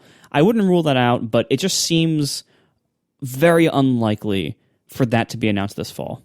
Yeah. Like I bet they will eventually do that because there is clearly a lot of demand for that. But I just don't think it's going to happen, soon. Boy, how many of these can I buy for the price of that other one? Like 5? Yeah, seriously. Can I make a wall of them? Yeah. The Mac Pro can drive them all, right? There's plenty of video cards you can shove in there. I can just try and wall of monitors. We are sponsored this week by Linode, my favorite web host. Go to linode.com/ATP to learn more and use promo code ATP2019 to get a $20 credit. Linode hosts virtual servers in the Linode cloud super easily at a great value with incredibly fast hardware and great support to back it all up. I personally, since way before they've been a sponsor, have been a Linode customer for I think about 8 or 9 years now. And all of Overcast is hosted there. Marco.org is hosted there. The live stream of this podcast is hosted there. Anything that you might need servers for, either one server or up to many servers, Linode is the place to do it. I have used tons of web hosts in my career so far. I've been with them the longest. I'm the happiest with them. And they have been not only the best, currently. I'm not just there because I've been there a while. They've been the best the entire time I've been there. They've always been the best value. For this entire 8 or 9 years I've been with them, they've always had really fast hardware. They've always had really great support. You can see for yourself how great this is by starting a server on Linode. You can pick your Linux distro, your resource level, your node location in all their different data centers all around the world, and then you can host software on it to do whatever you need to do. You can host web apps, you can host backends for apps or services, you can host CI or CD environments or other kind of build tools or productivity tools. Whatever you need a server for, Linode is there for you. They have amazing hardware, amazing support. Plans start at just $5 a month. That gets you a server with 1 gig of RAM, and they're always adding more plans, always making the existing plans more competitive, giving upgrades at no additional cost. It's a great service. Check it out today for all your server needs, and you can see why I'm so incredibly happy with Linode. And if you use our code ATP2019, you can get a $20 credit, which can be 4 months free on that $5 a month plan. And with a 7-day money-back guarantee, you got nothing to lose. Check it out today at linode.com/ATP. Once again, promo code ATP2019 for a $20 credit. Thank you to Linode for being an awesome web host for all my stuff and for sponsoring our show. All right, let's do some Ask ATP, starting with Colin DeVroe, who writes, what tech outside of Apple are you most happy with currently or, bonus, excited about in the near future? I don't have any stellar answers for this, I don't think, but some things that I thought of. Smart home stuff, I think, is definitely getting better. I lived in a house that was deep into... what was it? X10, I think, was the technology way back in like the mid 90s. If you ever saw a pop under ad for anything ever, it was probably X10. Yeah, indeed. Dad had the entire house like wired for that, and it actually did work pretty darn well, given what year we're talking about here. And I do think smart home stuff is getting a lot better. It's starting to converge a lot more in the good way. I'm seeing HomeKit support for a lot more stuff. And I'm finding less and less need for Homebridge, which I'm happy about. Driving aids, I think, are getting a lot better. I am not interested in having a conversation about what is or is not self-driving right now, but I think in general, driving aids are getting better. Things like lane keep assist, things like automatic braking, automatic parking, which we tried in Aaron's Volvo about a month or two ago, which was extremely scary, but extremely cool. I do think those are getting a lot better. I would absolutely use the summon feature on a Tesla if I had one. I would probably put a hole in my garage doing so, but hey, you win some, you lose some. And then speaking of Teslas, I do think electric cars in general are getting better and better. I made the mistake of tweeting something negative about Tesla earlier today, and my mentions have not let me live that down quite yet. Tesla fans are the worst. Absolutely. And I mean, Apple fans are not great, but Tesla fans are the worst. Anyway, I do think electric cars are getting a lot better. Something I said to Marco via the tweet in question was that I really think that now that Audi and Porsche, among others, are really starting to take electric cars seriously, I am very interested in seeing what a quote-unquote real car manufacturer who actually understands reliability and build quality and things of that nature, user interfaces, service. Yeah, exactly. I'm really interested to see what a traditional car company can do with an electric powertrain. And I suspect what will happen is the electric powertrain will not be as fancy and as advanced, and the autopilot sort of stuff will probably not be as fancy and as advanced as a Tesla, but everything else about the experience will probably be way better. And so we'll see what happens. I mean, I could be eating crow in a little while, but that's my expectation. So those are three things that I'm really pleased with and really hyped about. Marco, what are you most happy about currently or excited about in the future? Just to rebut very slightly on the Tesla thing, because we Tesla people are the worst. Really, most of the experience of owning and using a Tesla is great, and in many ways better than what a lot of other car makers or any other car makers are doing. They have a few significant drawbacks, most notably that the company is just seemingly always in manic mode, and they're really bad at paperwork and service, and the supply chain required to supply their service centers with parts and things like that. Like, they're terrible at that. But when you actually have the car and it's working properly, which is most of the time, it's fantastic. And you mentioned things like user interface. I like the Tesla UI better than other cars. There's a couple of minor nitpicks I have with it, but way fewer than most other cars. So really, I'd say in many ways they are way ahead. And I think other car makers think they can compete well with Tesla by just turning some of their existing models electric or making something that's vaguely similar, that's new. But I think it's going to take more than that. I think they, similar to the way a lot of tech companies try to do what Apple does, but kind of misunderstand all the things that make it good, and only do like a feature checklist competition. I think that's what the car makers are doing to compete with Tesla, and I think it's going to have similar results. Where we're going to have more electric car options to choose from, which is great. We need that. But I don't think they're going to come and kill Tesla just because they take a 5 Series and make it electric or something like that. I think it's going to take more than that. And I don't think they realize that or would even appreciate the differences if they did. I think I mostly agree with you, and that's why I was saying earlier that I don't think that a electric 5 Series, to pick on that example, will be as good as a Tesla, as a Model S. And I think the biggest issue that the other manufacturers are going to run into is that for all the things I love to make fun of Tesla for, and for all of their build quality problems and service problems and paperwork problems, one thing that Tesla seems to have done extremely well and extremely right is the supercharger network. And I don't see anyone else getting anywhere near that robust a network anytime soon. And yes, I'm aware that they're third parties and independent, people, companies that will provide electric charging, but I don't think it will be near as easy or as seamless as it is with a Tesla supercharger. I've seen superchargers in action several times, and it is extremely cool and extremely convenient and extremely easy. And I think that's probably going to be the biggest hurdle. But the point I was making to you in a very snarky way on Twitter, but I really genuinely mean, is that, we have friends that had cracks in their windshields and waited literally 6 months or something like that to get a new windshield from Tesla because Tesla's the only people that will provide the windshield for a Model 3. And that's just utterly preposterous. I've heard other similar stories of not being able to get in for service for months and months and months because parts weren't available or technicians weren't available or so on and so forth. And certainly the ridiculous problems you've had for 4 years with your Bluetooth being barely usable, that shouldn't be the case. And I don't see a BMW or a Volkswagen or any other quote unquote real manufacturer making those kinds of rookie mistakes. And yeah, I think to some degree it's potato versus potato, right? Maybe the infotainment's great in this mythical 5 Series, but it only runs 100 miles at a time and there's nowhere to charge it. So I'm not saying they're just going to swoop in and save the day. But I do think that an older, more traditional car company in some ways does have a lot of advantages in bringing something to market that is way more reliable and way more usable. But I don't know. That's just my 2 cents. John, where do you come down on the Tesla stuff? And then we'll circle back to the actual question at hand. I Tesla's still kind of a mess. And I think no matter how badly the competitors do, there's just going to be so many of them.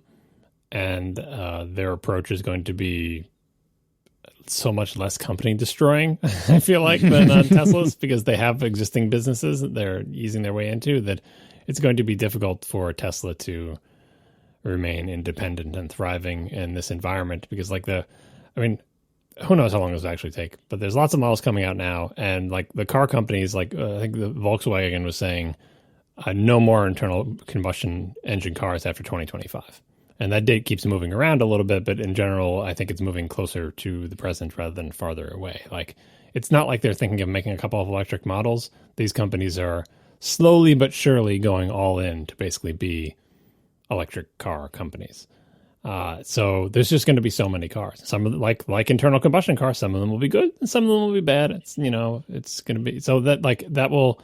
It's not like they're all going to be better than Tesla, but there'll be enough of them that Tesla will just be another electric car maker that has its advantages and its disadvantages. And you have to weigh them the same way you weigh, do you like BMW? Do you like Mercedes? Do you like Honda? They all make internal combustion cars, and it really depends on what you value. And that's the world that Tesla's going to be living in, as opposed to the world now, or, the world they came from, which is they're so differentiated. It's just like they're in another league entirely.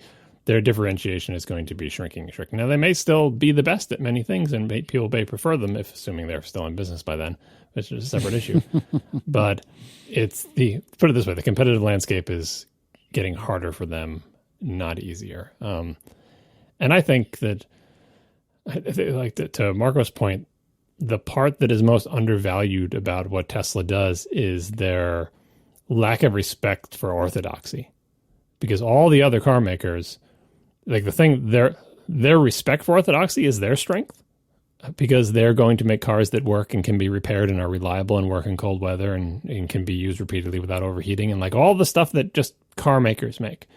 But that same orthodoxy is what's going to prevent them from making a UI like Tesla's that Marco really likes, right? Because they're like, well, that's just not the way we make cars. Like, we outsource most of that, and it's mostly going to be a conventional car with a bunch of touchscreens, and that's not the whole deal here. It's the powertrain or whatever. You're not going to end up with a user interface like Tesla has coming from an established car company. Even if they think they're being super duper radical, all that means is their screen will be a little bit bigger. Now, me personally, I probably prefer the car interfaces that take a more orthodox approach with more buttons and knobs and smaller touchscreens or whatever. But they're never going to give people who really like Teslas what they want. Because what people really like about Tesla, it's that it's an electric car and everything, but if you really like the car, you like their Tesla's approach to making cars in terms of how they look, how they work, how you interact with them on a daily basis. And no one seems to be copying that. I think that's good because I don't really like that approach that much. But if you're a Tesla fan, I don't think there's anybody out there trying to be just like Tesla, but better. What they're trying to be is just like the car company they already are, but electric, which is very appealing to somebody. I mean, you made fun of like an electric 5 Series. If you really like the 5 Series and someone said, what if we gave you this car, but with better performance and it's silent and has no exhaust? You're like, sold, great, because I love that car, right? But Marco fell in love with Tesla, not because it was like his old 5, but electric, but because it was a very different experience, not just because it was electric, but every other part of the experience was different as well. So that's it. Like that I think is what people underestimate about Tesla and why people choose Tesla. It's more than just the drivetrain. The drivetrain is really significant, but don't get me wrong.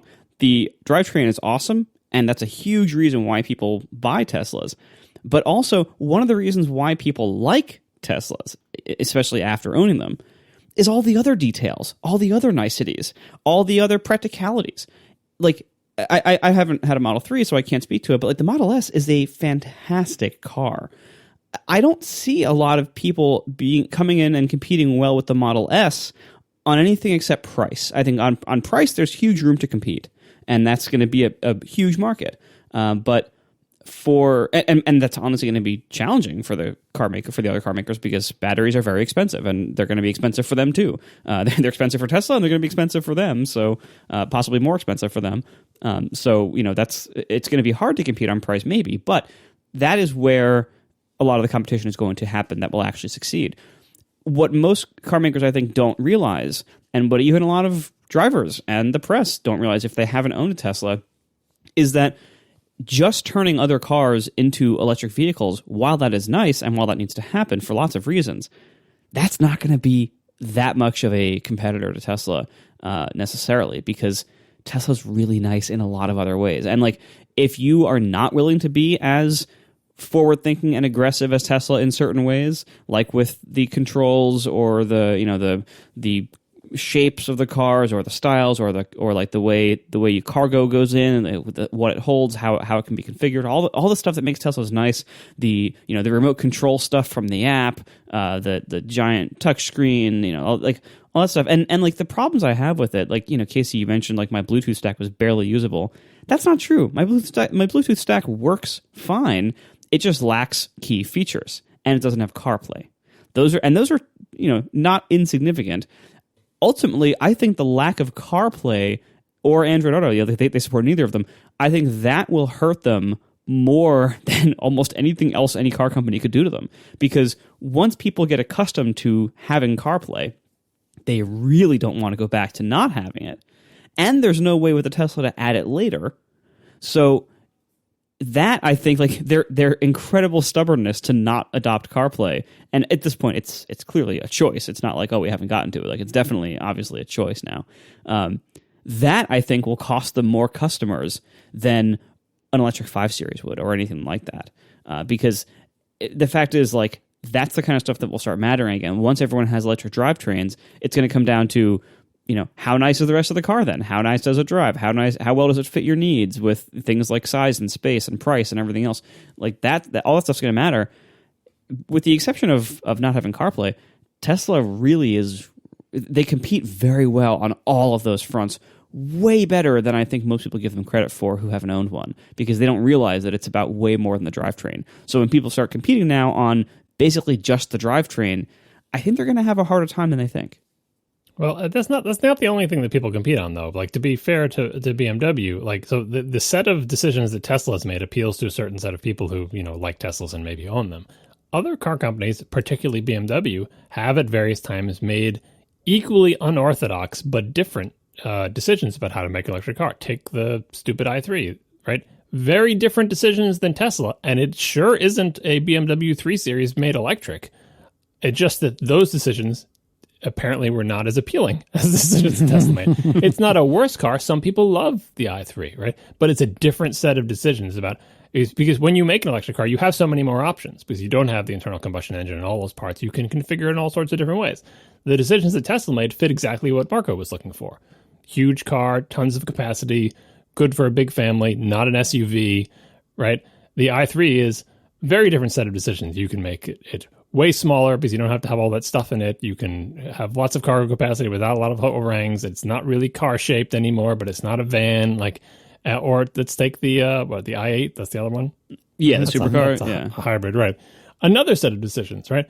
And BMW's attempts at making electric cars were not take its existing line of cars or do the drivetrain. It's just that they made two totally different cars, neither one of which found the audience that Tesla's set of decisions made. So Tesla's cars are unorthodox, but being unorthodox alone is not enough.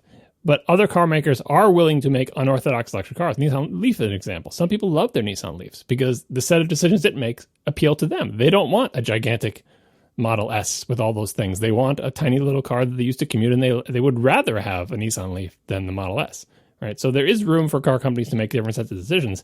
All the other cars are basically changing out the drivetrains, not changing out, but like making new cars from scratch that have nothing shared with the other ones, but that are basically like, if you squint at them, oh, that looks like the midsize SUV it's replacing. It's like, well, actually, it's all new and it shares 0 parts with the previous one. It's like, but you made similar decisions in terms of how big should it be, how many doors should it have, how should it be a package, what is the user interface?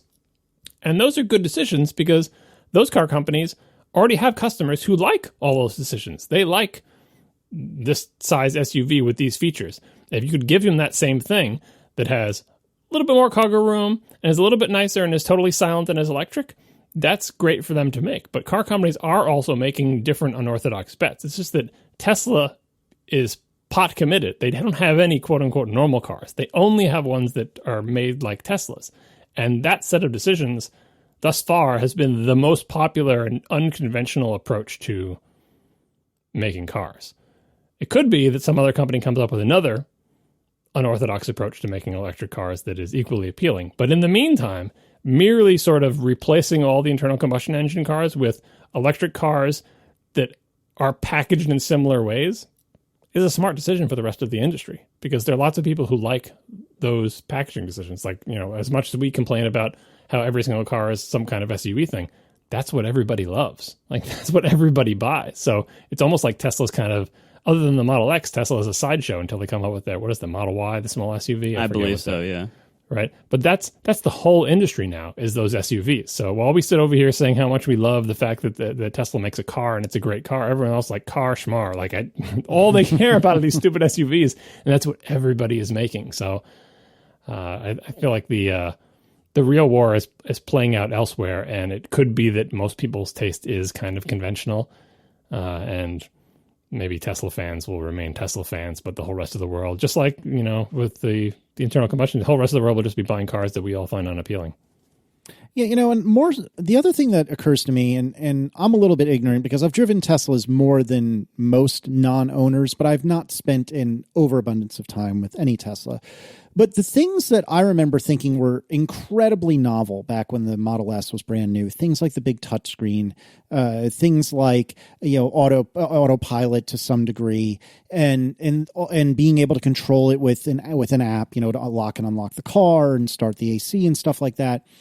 To some degree, I am not trying to say it's apples to apples, but to some degree, I can do all that same stuff with Aaron's car. Aaron's car has some amount of autopilot. I am not saying it's as good. I'm just saying it's similar. I can start it from my phone. I can turn the AC on from my phone. It has a big touchscreen in the center of it that a lot of the controls are on, which is in some ways bad, in some ways great.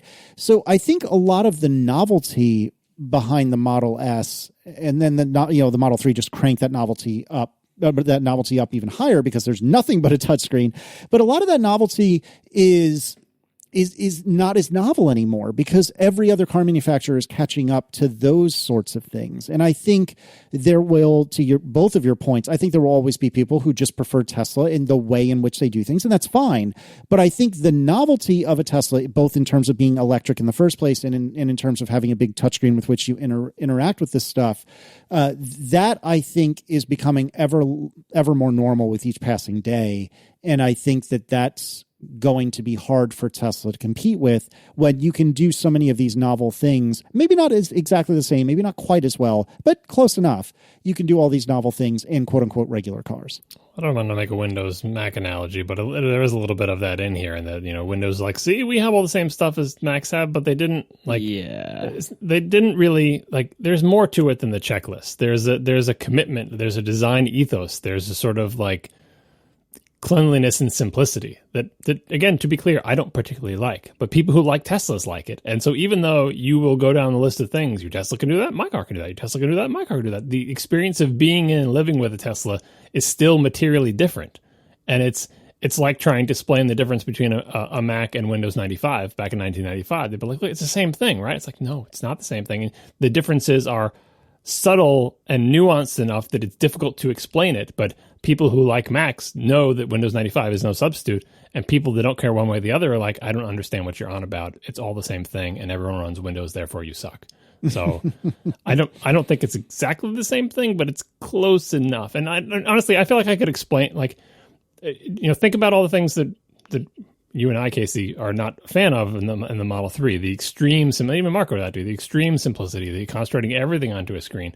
People like that. It's refreshing in the same way that people like their, junky little GM EV or their Prius or their Nissan Leaf. The things about those cars that are different, so different from other cars, is what eventually, what appeals to and eventually hooks the people who fall in love with them. So Tesla has it's not an advantage, but it is a loyalty and a willingness. That's what I was saying with their willingness to go against orthodoxy. They're hard defining their own orthodoxy, but it is so different than everybody else. And everyone else's attempt to defy orthodoxy has been less successful. Equally daring, I would argue that the i3 is an even more unconventional car than the Tesla. It's just not quite as beloved. So, maybe try again, BMW. And we should probably get back to Colin's actual question. So, Marco, what tech, 20 minutes later, what tech outside of Apple are you most happy with currently, or perhaps excited about in the near future? I'm going to go, there's honestly quite a lot of it. I too thought about electric cars, which we've now talked about a lot. But the area that I immediately jumped to is audio gear, and to some extent video gear too. But just the boom in podcasting, and especially the boom in YouTube being a huge industry, has created enough demand for manufacturers to make really, really good and fairly affordable audio and video gear that is just incredibly capable. And the world of audio in general, both production and consumption, audio gear is really good now. Because to some degree, all that stuff has to compete with phones, and so it has to be really good to even compete at all. And of course, there's more competition for all these new markets and everything, podcasters, YouTubers. So, to give some examples, the world of audio interfaces, the thing that you plug in microphones to, and then you can plug it into a computer. the audio interfaces are amazing now. You can get really, really great ones at all different prices with all different capabilities, pro level gear for decent amounts of money. You can get fantastic microphones. Microphones don't change that often, but you can still get fantastic ones for not that much money. You can get amazing headphones for both for like enjoyment listening and for professional monitoring. You have Bluetooth now in a lot of the consumer headphones. That you have tons of choices there. Like basically areas that you used to have either no choice or very little choice, you now have a lot of choice. The choices you have now are usually very good, and you're just deciding between fairly personal factors that just matter to you.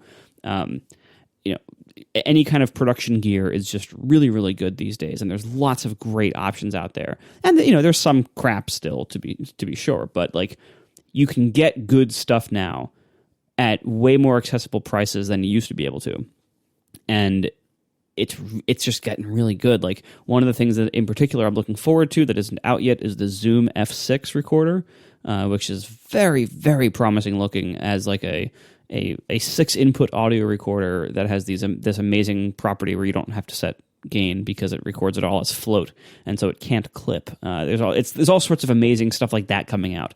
The Sound Devices has made amazing stuff with the Mix Pre series at the kind of higher end of the consumer and prosumer line. There's all sorts of just great stuff in AV stuff. In the drone area too, the drone area is a whole other thing. Like the stuff DJI is putting out there is amazing. At like what drones can do now for like $500 to $1,000 is incredible. So stuff like that, just like anything that appeals to like podcasters and YouTubers, the industry of that gear now is really, really good. And I'd like to jump in there, and I'm glad you brought up DJI because just yesterday, I think it was, they announced the Osmo Mobile 3. So this is the gimbal that you would put your smartphone inside of, and it's $120. And I have the Osmo Mobile 1, and I bought it like a few weeks before the Osmo Mobile 2 came out. This one is foldable in a way that the other ones were not, so it's much more compact. It has many more features, and in a lot of ways, spending $120 on a gimbal for your iPhone is really, really stupid, but holy cow, the video you can get out of that when it's stabilized is amazing. See also GoPros. Like in so many ways, GoPros are such a waste of money because you can do 80% of the same stuff with your smartphone, but having something that you can put in water or throw or on the outside of a car and be okay with it because it's probably going to survive if it falls off. That stuff is just incredible. And to your point, the drones as well. It's so much of this is so cool. And I'm glad you brought it up because I did not even think about it. It is incredibly impressive stuff. And even on the listening side too, or the consumption side, I don't care about TVs like John does, but like on the audio side, headphones are amazing these days. Headphone amps and other gear like that, music players, they're all like super cheap and amazing these days. Like we just live in a time with just an embarrassment of riches of how good AV gear is right now, for both consuming and producing, and how accessible it has become to make really high quality stuff. All right, John. So, not to touch on cars again, but I reflect on this when I'm driving around. I'm really happy with my car. I reflect on it more because I think about whether there will be another car that has the same set of attributes. Again, very inexpensive stick shift car. It's my favorite car I've ever owned, despite having the brake caliper thing that does not put it in top of class in terms of reliability. It's still, in the grand scheme of things, a very reliable car, but it's great. It performs well, it handles well, it's incredibly roomy. It has more creature comforts than my past cars. I like it better than my wife's more or less equivalent car just because of the minor details. Like I like my cloth seats better than her leather seats. I have a little bit more headroom because I think her power secret mechanism is a little bit bigger or whatever. I like my shifter better than her shifter. These are basically identical cars. I like my trim better than hers. It just lets me know that how much do I like this car. I like it better than basically the same car 2 years later with different trim options. And I certainly like it better than any other option that's out there that I can buy, with possible exception of the upcoming new Mazda 6, because the new Mazda 3 looks really good. But anyway, I'm happy with my car, and I'm planning on probably just plowing lots of money into it and keeping it running for probably longer than I should, because once it goes, what are my options going to be? Hopefully Honda will still be making stick shift Accords. Hopefully they'll be in a generation that I like, because I skipped a generation of Accord that I didn't like. So you never know. So I'm very happy with my car right now. Cameras that we've talked about on the past several shows. I feel like in Sony, I found a camera brand that is more closely aligned with my values than the other camera makers. Like, it's not like Apple, if Apple made a camera, because Apple cameras would be very different. But what Sony is doing is sort of treating cameras more like an electronics company, where they are really pushing the boundaries as far as they can go. Kind of like it's the early days of the PC era. It's like, how fast can we make the CPU? You know, how much can we crank this? How much storage? How much memory? Just try to do better. Why? What's the point? It's like, just do it. Just, that's what we're doing, because we're computer makers, and every year we try to make it faster, bigger, and better. And sometimes they screw up and make cameras that overheat or whatever. But what it means is that they keep iterating. Like, rather than taking many, many years and come up with the single next generation product that is a conservative evolution of the previous one, they just keep trying stuff. Models, they're coming out much faster than other camera companies.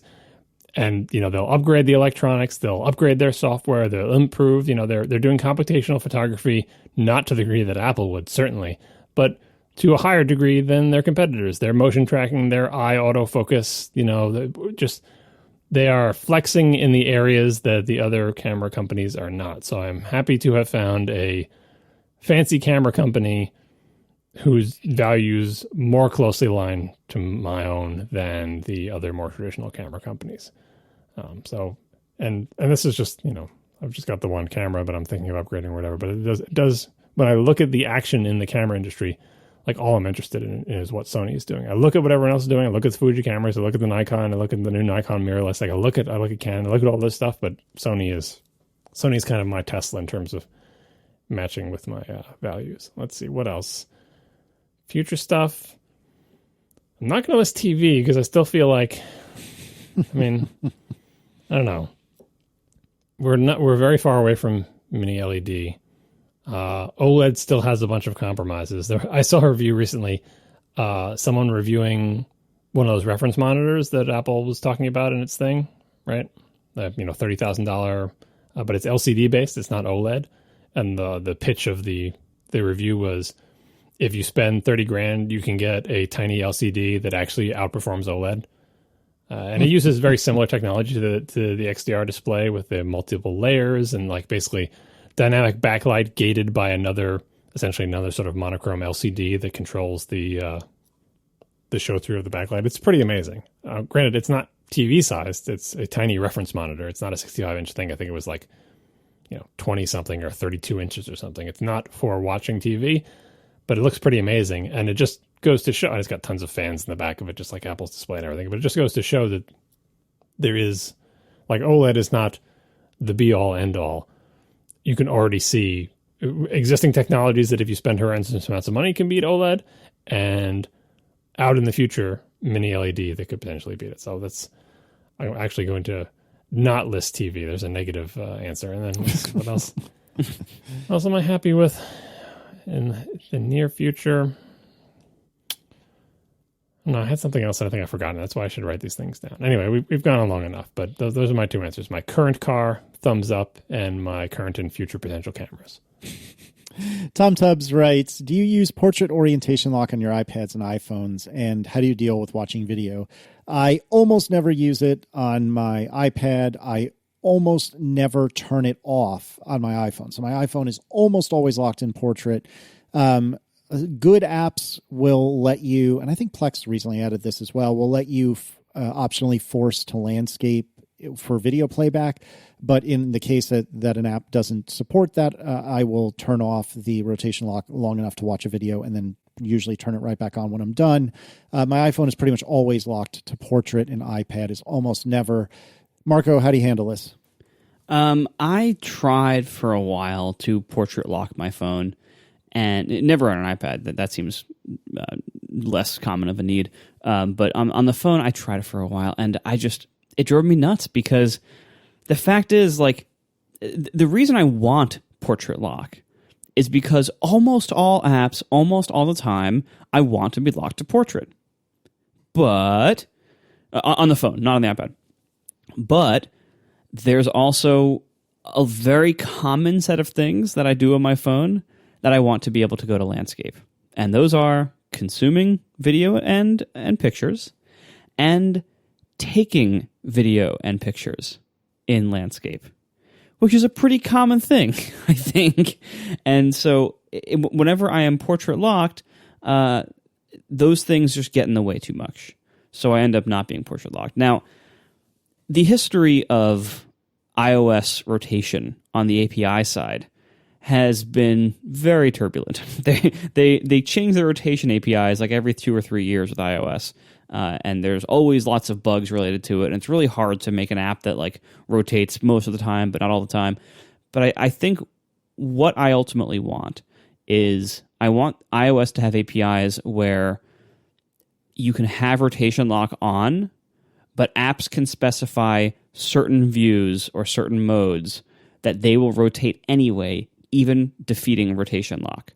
And that would be for things like camera apps or video playback apps. Because I think a lot of people want rotation lock on their phone much of the time, but still want to be able to take and watch landscape videos and photos. So that's my wish. But until that wish is granted, and unless that wish is ever granted, I turn rotation lock off because it's too annoying to have it on. John? I turn rotation lock on and off at least once a day, and it's because I use my iPhone in a reclined position, laying down on my side, whether it's on my couch or on my bed, at least once a day, and everything flips sideways if you don't lock it. And so that's just like sort of mandatory time. And then there's the optional times, like Marco's saying, where you do want to actually rotate the thing. So during the day, rotation lock is off, but I always end up turning it on if I'm laying on the couch or laying on the bed, or waking up in the morning. One of those times I'll end up turning it on. And that is enough. That sort of once or 1.5 times a day is enough to make me wish for the return of hardware rotation lock. I don't think it was ever on the phone, but it was on the iPad. I use it frequently enough that I really wish there was a hardware solution to it. Or, like Marco said, a software solution where apps can decide on a per whatever basis. But, boy, like hardware buttons, as easy it is to get to Control Center and hit that little icon, it's faster to not have to swipe on the screen and to just flip a little button. So I don't expect that button to come back. I understand why they got rid of it. Like, there's so many good reasons for them to get rid of it, but I do it enough that it's annoying to me. I wish there was an easier way to toggle it. iPad, I don't really lock at all on my iPad for the most part. iPad annoys me is when I'm using it like just in normal ways, but it's like close. It's in between laying flat on the table and being vertical. Like and it ends up tilting and the accelerometer is triggered and you're like, there's no way that you should be triggering. You don't notice that like you're tilting it a little bit. You know what I mean? Like iPads, I feel like rotate more freely because they're larger. And I hate it when that happens, and it makes me consider locking it. But I go back and forth from portrait to landscape on my iPad in one session a lot. Like, because what do I do on my iPad? If I'm watching Netflix or YouTube on landscape. If I'm reading Twitter, I am portrait. But sometimes I'll read Twitter and landscape too, and then have a second app with the split screen thing. And it's just I'm always going back and forth. Like that's the beauty of the iPad for me. So I wouldn't lock the rotation there. But my phone laying on my side, I really wish I could lock and unlock easier. Yeah, I agree. I really missed when the iPad lost that hardware button because I did used to use it. I had the hardware button set to rotation lock rather than mute, and I did used to use it fairly often at the time. But yeah, it's been a long time since that's been a thing. All right, finally, David Sparks, I believe the other David Sparks, writes, if I've never played any of them, in which order should I play the Zelda games? Release order, in-world chronological order of descending quality? Should any be omitted? Is there some core set of must-plays and some set of stayaways? Does your answer change if the gamer is a young child as opposed to an adult? And bonus question, and I actually have a couple thoughts about this. I've been thinking about exposing my son to video games chronologically so that he tries, for example, NES games first, then SNES, N64, GameCube, etc., before jumping to the Switch. My idea is that he might enjoy the older games more if he hasn't been exposed to the shinier graphics of newer games, and he might better see how gameplay mechanics have evolved. What do you think about the merits of this idea? So a couple of quick points about this.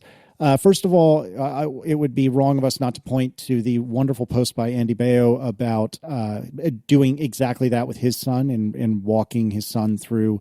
I think they started with like the Atari or something like that, something that predated even my video gaming, and went all the way through modern games. It's a really good post, and despite the fact that it's on Medium, it's worth reading. And also, just last week, I decided I wanted to try to see what the world of emulation was like again on the Mac. And so I cracked open the app OpenEMU and fed it some backups that I had taken myself off of cartridges I had in the past.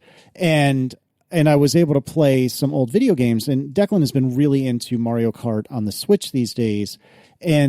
And so I thought, well, it would be really cool to show him like the original Mario Kart and on the, what was it, Super Nintendo, and then Mario Kart on Nintendo 64. And we did that. And we also played a handful of other games that I remembered fondly from my childhood. And interestingly, he hated and did not do well with anything that predated the Nintendo 64. And the reason was he could just not get his little mind in the span of, half an hour or an hour. He couldn't get his little mind around the D-pad. He was so used to using an analog stick. That was the only thing he knew. And he just could not get his mind around how to use the D-pad, which I thought was really, really interesting and kind of funny. And again, I'm sure if I had compelled him to keep trying and stick with it, I'm sure he would have picked it up. But it was so weird to me as a kid who grew up on the D-pad and then had to adjust to a joystick or an analog stick. It was so weird to me to see him so flummoxed by the D-pad, which I thought was really wild. Obviously, there's a lot of questions about Zelda here, which I think we should leave to John. But since you will probably also be fairly quick about this, Marco, what are your thoughts about doing this chronologically, or do you have thoughts about Zelda? I don't have that many thoughts about Zelda because I personally don't play Zelda games because it's just not my kind of game. But I recognize that they are obviously very popular and very good. So I think this question should be answered.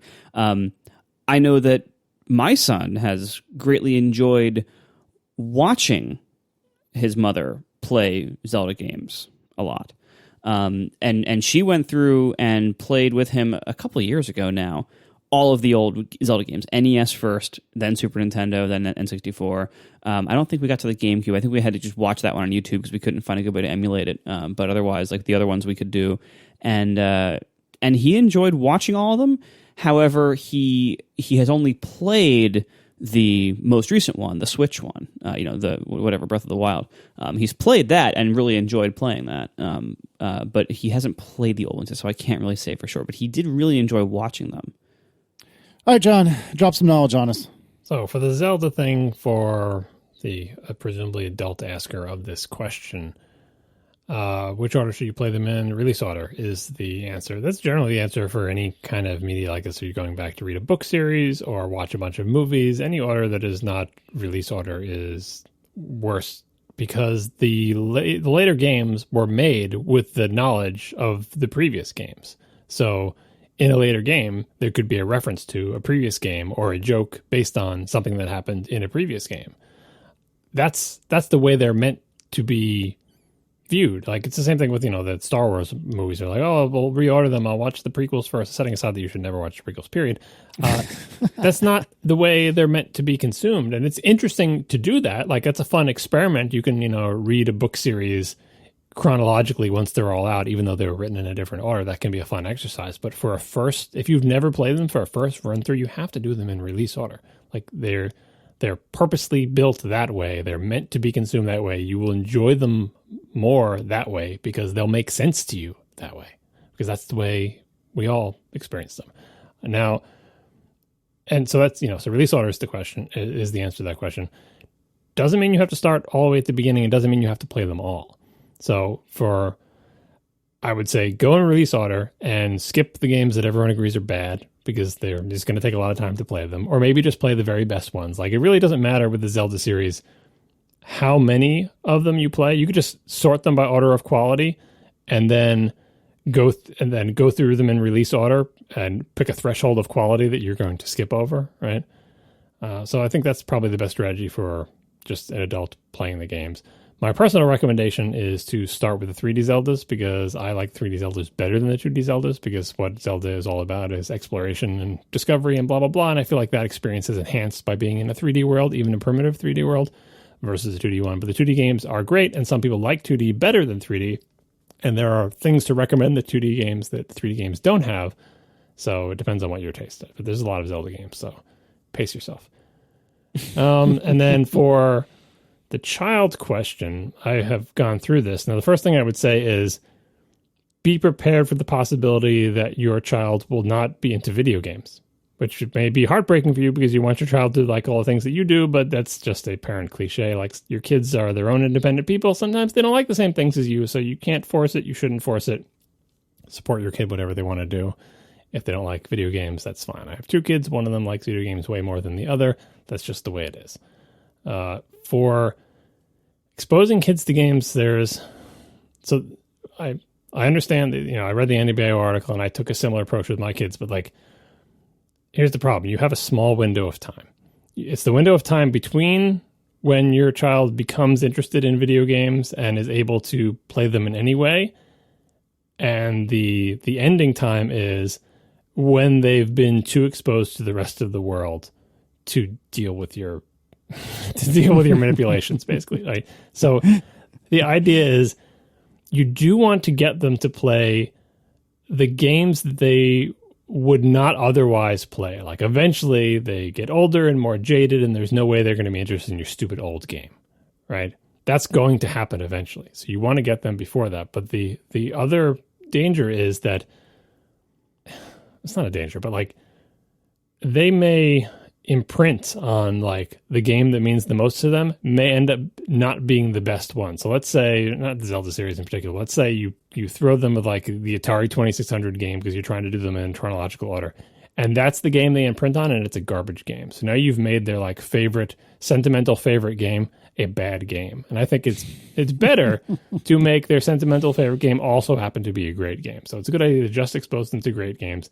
It is a good idea to show them the more primitive ones first, because eventually they will be jaded and will turn up their nose at Atari 2600 graphics or whatever, because how could they not? They're so incredibly primitive. But what I was always going for was get them to play it before they're disgusted by it, but B, get them to experience a tiny, massively condensed version of the thing that I got to experience, and lots of people of my generation and the generation near there was like in our collective childhoods, there was this incredible accelerated advance of technology. We went from when I was born, personal computers not being a thing, period, to where we are today, right? There was this run up, whether it's game consoles or the PC space, where things just got so much better from year to year. By the way, I finally remember the second technology I was excited about. I'll get to it in a second. The third one. So much better. Like, it was just, and part of the experience from year to year was being dazzled by the amazing thing that we can do next year that we couldn't do the previous year. And that doesn't happen as much anymore because pace of change has slowed massively. We went from nothing to colored blobs on the screen to barely legible 2D graphics to nicer 2D graphics to barely legible 3D graphics to nicer 3D graphics to amazing 3D graphics. That you can bring your kid through that and give them a tiny, tiny compressed version of the sense of wonder of like, I can't even believe the games can do this thing. And they're never going to think that about like, Star Fox on the SNES, right? They're never going to think that if they've seen a modern game, because they'd be like, what is this junk? But if all they've ever seen is, 2D side-scrolling Mario and they see Star Fox on the SNES, they will be amazed by it, as long as they've been sheltered enough not to understand what's out there. That gets harder and harder over time, obviously. And you can't really do maybe that same ramp, but for the Zelda games in particular, if you just do the 3Ds, if you let them play like Ocarina and they've never seen a 3D game before, it's perfectly enjoyable and they'll love it, and it's a great fun game, and you'll have to help them with it because it's kind of difficult, if you get them really young. And then when they see Wind Waker, they'll be surprised and charmed by it, right? And then when they see Twilight Princess, they'll be like, it's like Ocarina, but 10 times nicer. And then, you save Breath of the Wild to the last. This is the key thing, because it's such a change in strategy to going to open world that if you let them play Breath of the Wild first, they'll never want to play a more constrained game, probably. Right? So my answer to this is basically release order, skip a bunch of games, get in as early as you can, compress the timeline as much as you can. Be aware that eventually, once they see the outside world, like if you let them play iOS games with amazing graphics, they're not going to choke down Mario 64. Right? Or maybe they will to humor you, but it's I don't know. It's kind of cruel to shelter them in that way, but I feel like you do give them that. You can give them that experience of unfolding sense of wonder in a 6 month to a year and a half period. If you strike at the right time and if you constrain their media consumption sufficiently, such that they don't know what's out there in the world. Oh, and yeah, my other technology thing that I'm excited about, game consoles. But I'm not going to say more about it today. I think I still have the PS5 somewhere down at the top because I do actually want to talk about that in a future show, but we were going a little bit long, so I'll save it. Thanks to our sponsors this week, Linode, Casper, and Mack Weldon. And we will talk to you next week. Now the show is over. They didn't even mean to begin, 'cause it was accidental. Oh, it was accidental. John didn't do any research. Marco and Casey wouldn't let him, 'cause it was accidental. Oh, it was accidental. And you can find the show notes at atp.fm. And if you're into Twitter, you can follow them at CASEYLISS. So that's Casey Liss, MARCOARMENT, Marco Arment, SIRAC, USA Syracuse. It's accidental. They didn't mean to. Accidental. Tech podcast so long. So, Marco, there's been some news from your past this week that just came out. So, Tumblr is not worth as much as it used to be. Yeah, so it's really hard for me to talk about whatever is going on with Tumblr these days. Because of my history with it, people assume that I know a lot more about it than I really do. And I don't want, how occasionally Woz will give some, asinine quote to the press about Apple, and he just kind of embarrasses himself, and it's kind of painful to see. I don't want to do that for Tumblr, and so the news came out for the last couple of days that, Tumblr, first Yahoo bought it, 5 years ago or so. Yahoo kind of collapsed and was kind of pieced out and sold off to various people. And Tumblr was basically sold to a bunch of different weird corporate entities. It ended up in Verizon's hands as part of Verizon buying a bunch of scraps from Yahoo, basically. And I think whatever Verizon had in mind for what they were going to do with this new initiative of buying all these web properties, I think they might have changed direction or something. I don't know. Whatever happened, they decided they didn't want it anymore. And so it was just announced that they are selling Tumblr to the company behind WordPress, which is Automattic. And I want to be precise, and it's the company behind WordPress.com, not the WordPress open source project, because that has apparently a different ownership structure, and they care very much about getting that right. Anyway, so Automattic, the company behind WordPress.com, among other things, including Casey's favorite Gravatar, they have bought Tumblr. They didn't confirm the price yet, but the reports are suggesting that it was less than $3 million, which is nothing for a company like that.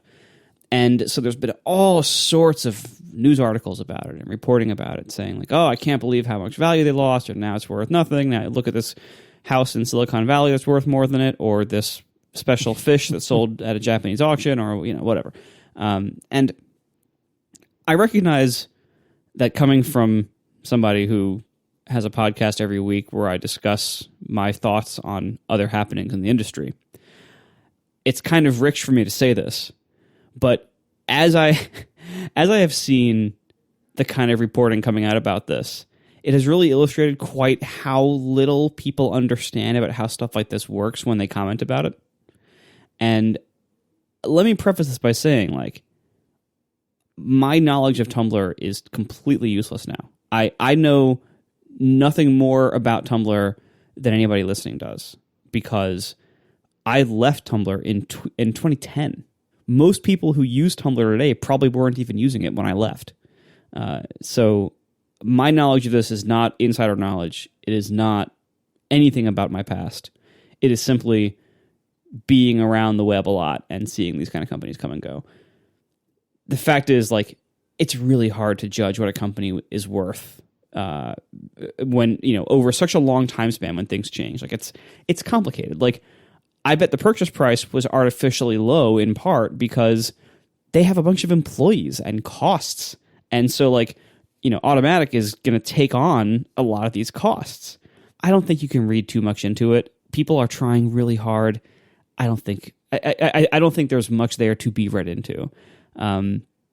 Everybody has their own pet complaint about Tumblr. Everyone thinks that the part of a social network like this that they see is the whole thing, or is most of it. That was true when I worked there. It's true now. And we say the same thing about, like, Twitter. People say the same thing about places. Like, people will say, like, New York is all about, like, finance culture. And it's not. New York is a massive state, first of all. And if you're talking about the city, it's a massive city. And there's tons of industries and communities and types of people in this large place full of tons of people that you can't say, like, oh, New Yorkers are all mad today, or wow, New York's all about, industry X, because it's just not. It's too big for that. There's if you focus on just that thing, it seems like maybe to you it might seem like it's all about that thing, but it's not. And everyone has this about social networks too, and Tumblr was no exception to that. Everyone thinks that whatever part of Tumblr they follow and they focus on is all of Tumblr, and it's a really big site. It really isn't. Like, there's always been a lot more to any given social network than one community. It's way bigger than that. And so people speculated all sorts of bad takes about, like, this was about the porn ban, or this was about drama, or whatever. People have all sorts of guesses. All of those things, while they might be big to a community, they might be very important issues to a community. No service like Tumblr is just one community.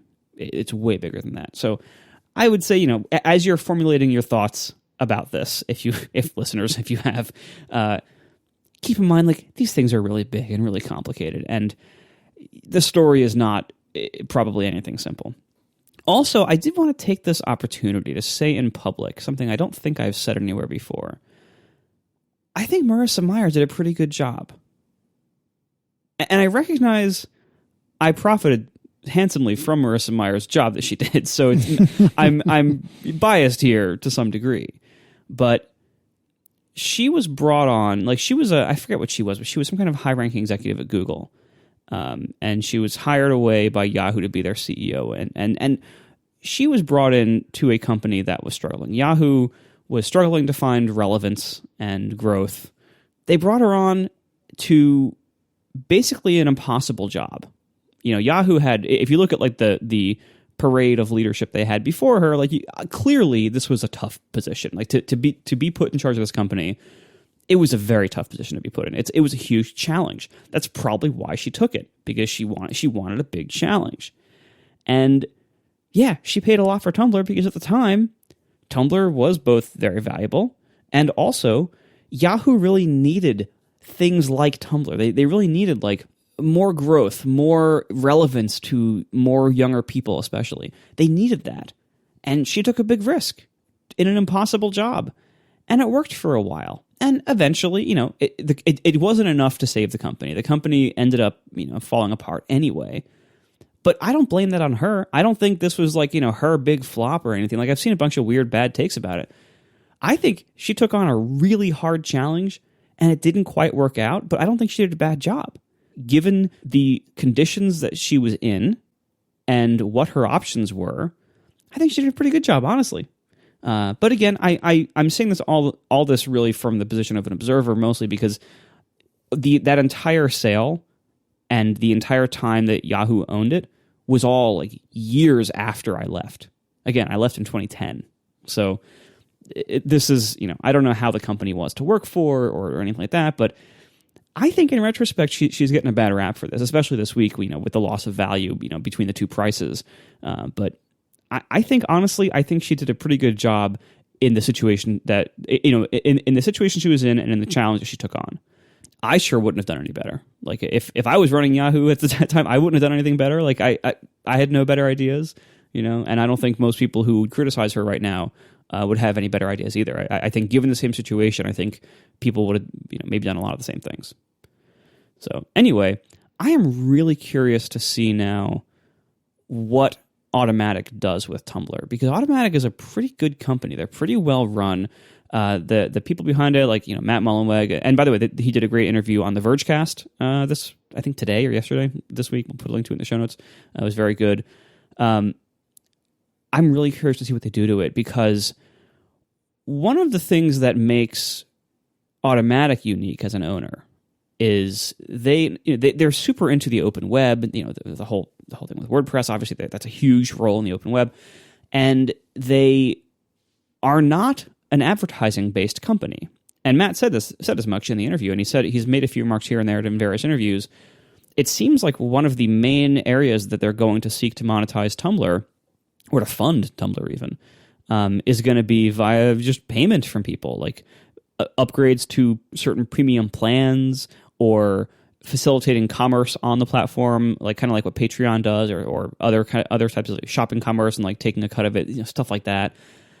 And that's really interesting to me, because one of the things that if you look at the history of how all this stuff played out, Tumblr was one of the companies, kind of like Facebook, that really got caught off guard by the rise of mobile and apps. Tumblr had a very similar problem to Facebook at a very similar time, which is like apps were becoming a really big thing as they had this massive computer desktop web based service.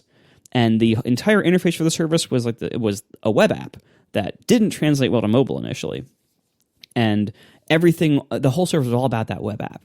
And eventually, Tumblr, through various trials and revisions, they did become a kind of mobile first company. But it took a while because they had that legacy. Again, Facebook had the exact same problem and had similar challenges, and I think handled it about as well.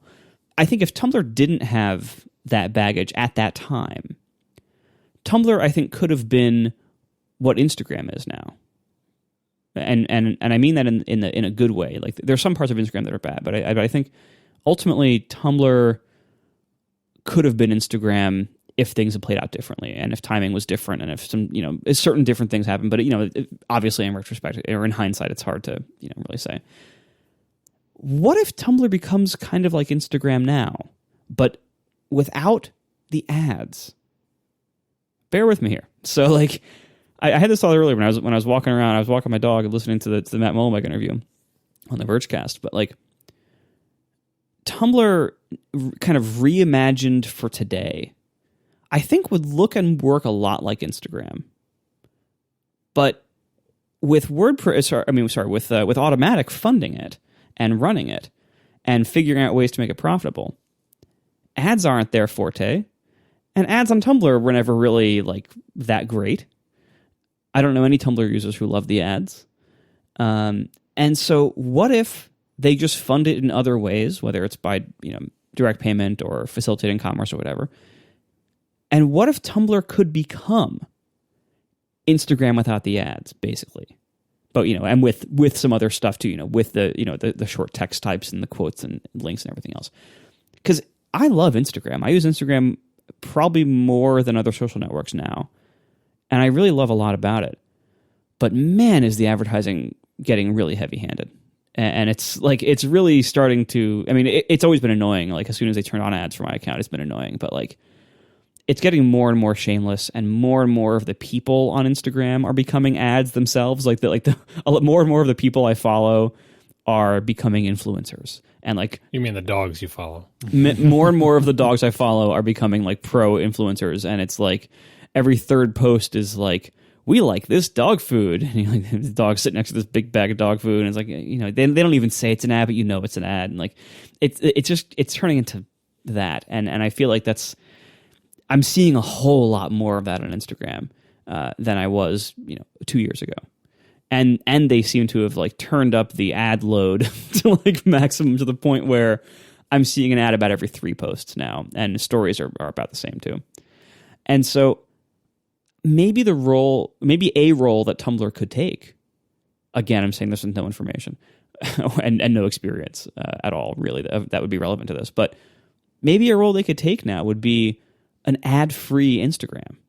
Wouldn't that be kind of cool? It would be way more than kind of cool, Marco. It would be amazing. Oh, that would be so cool. Anyway, that's all I got. I hope I don't get in trouble for any of this.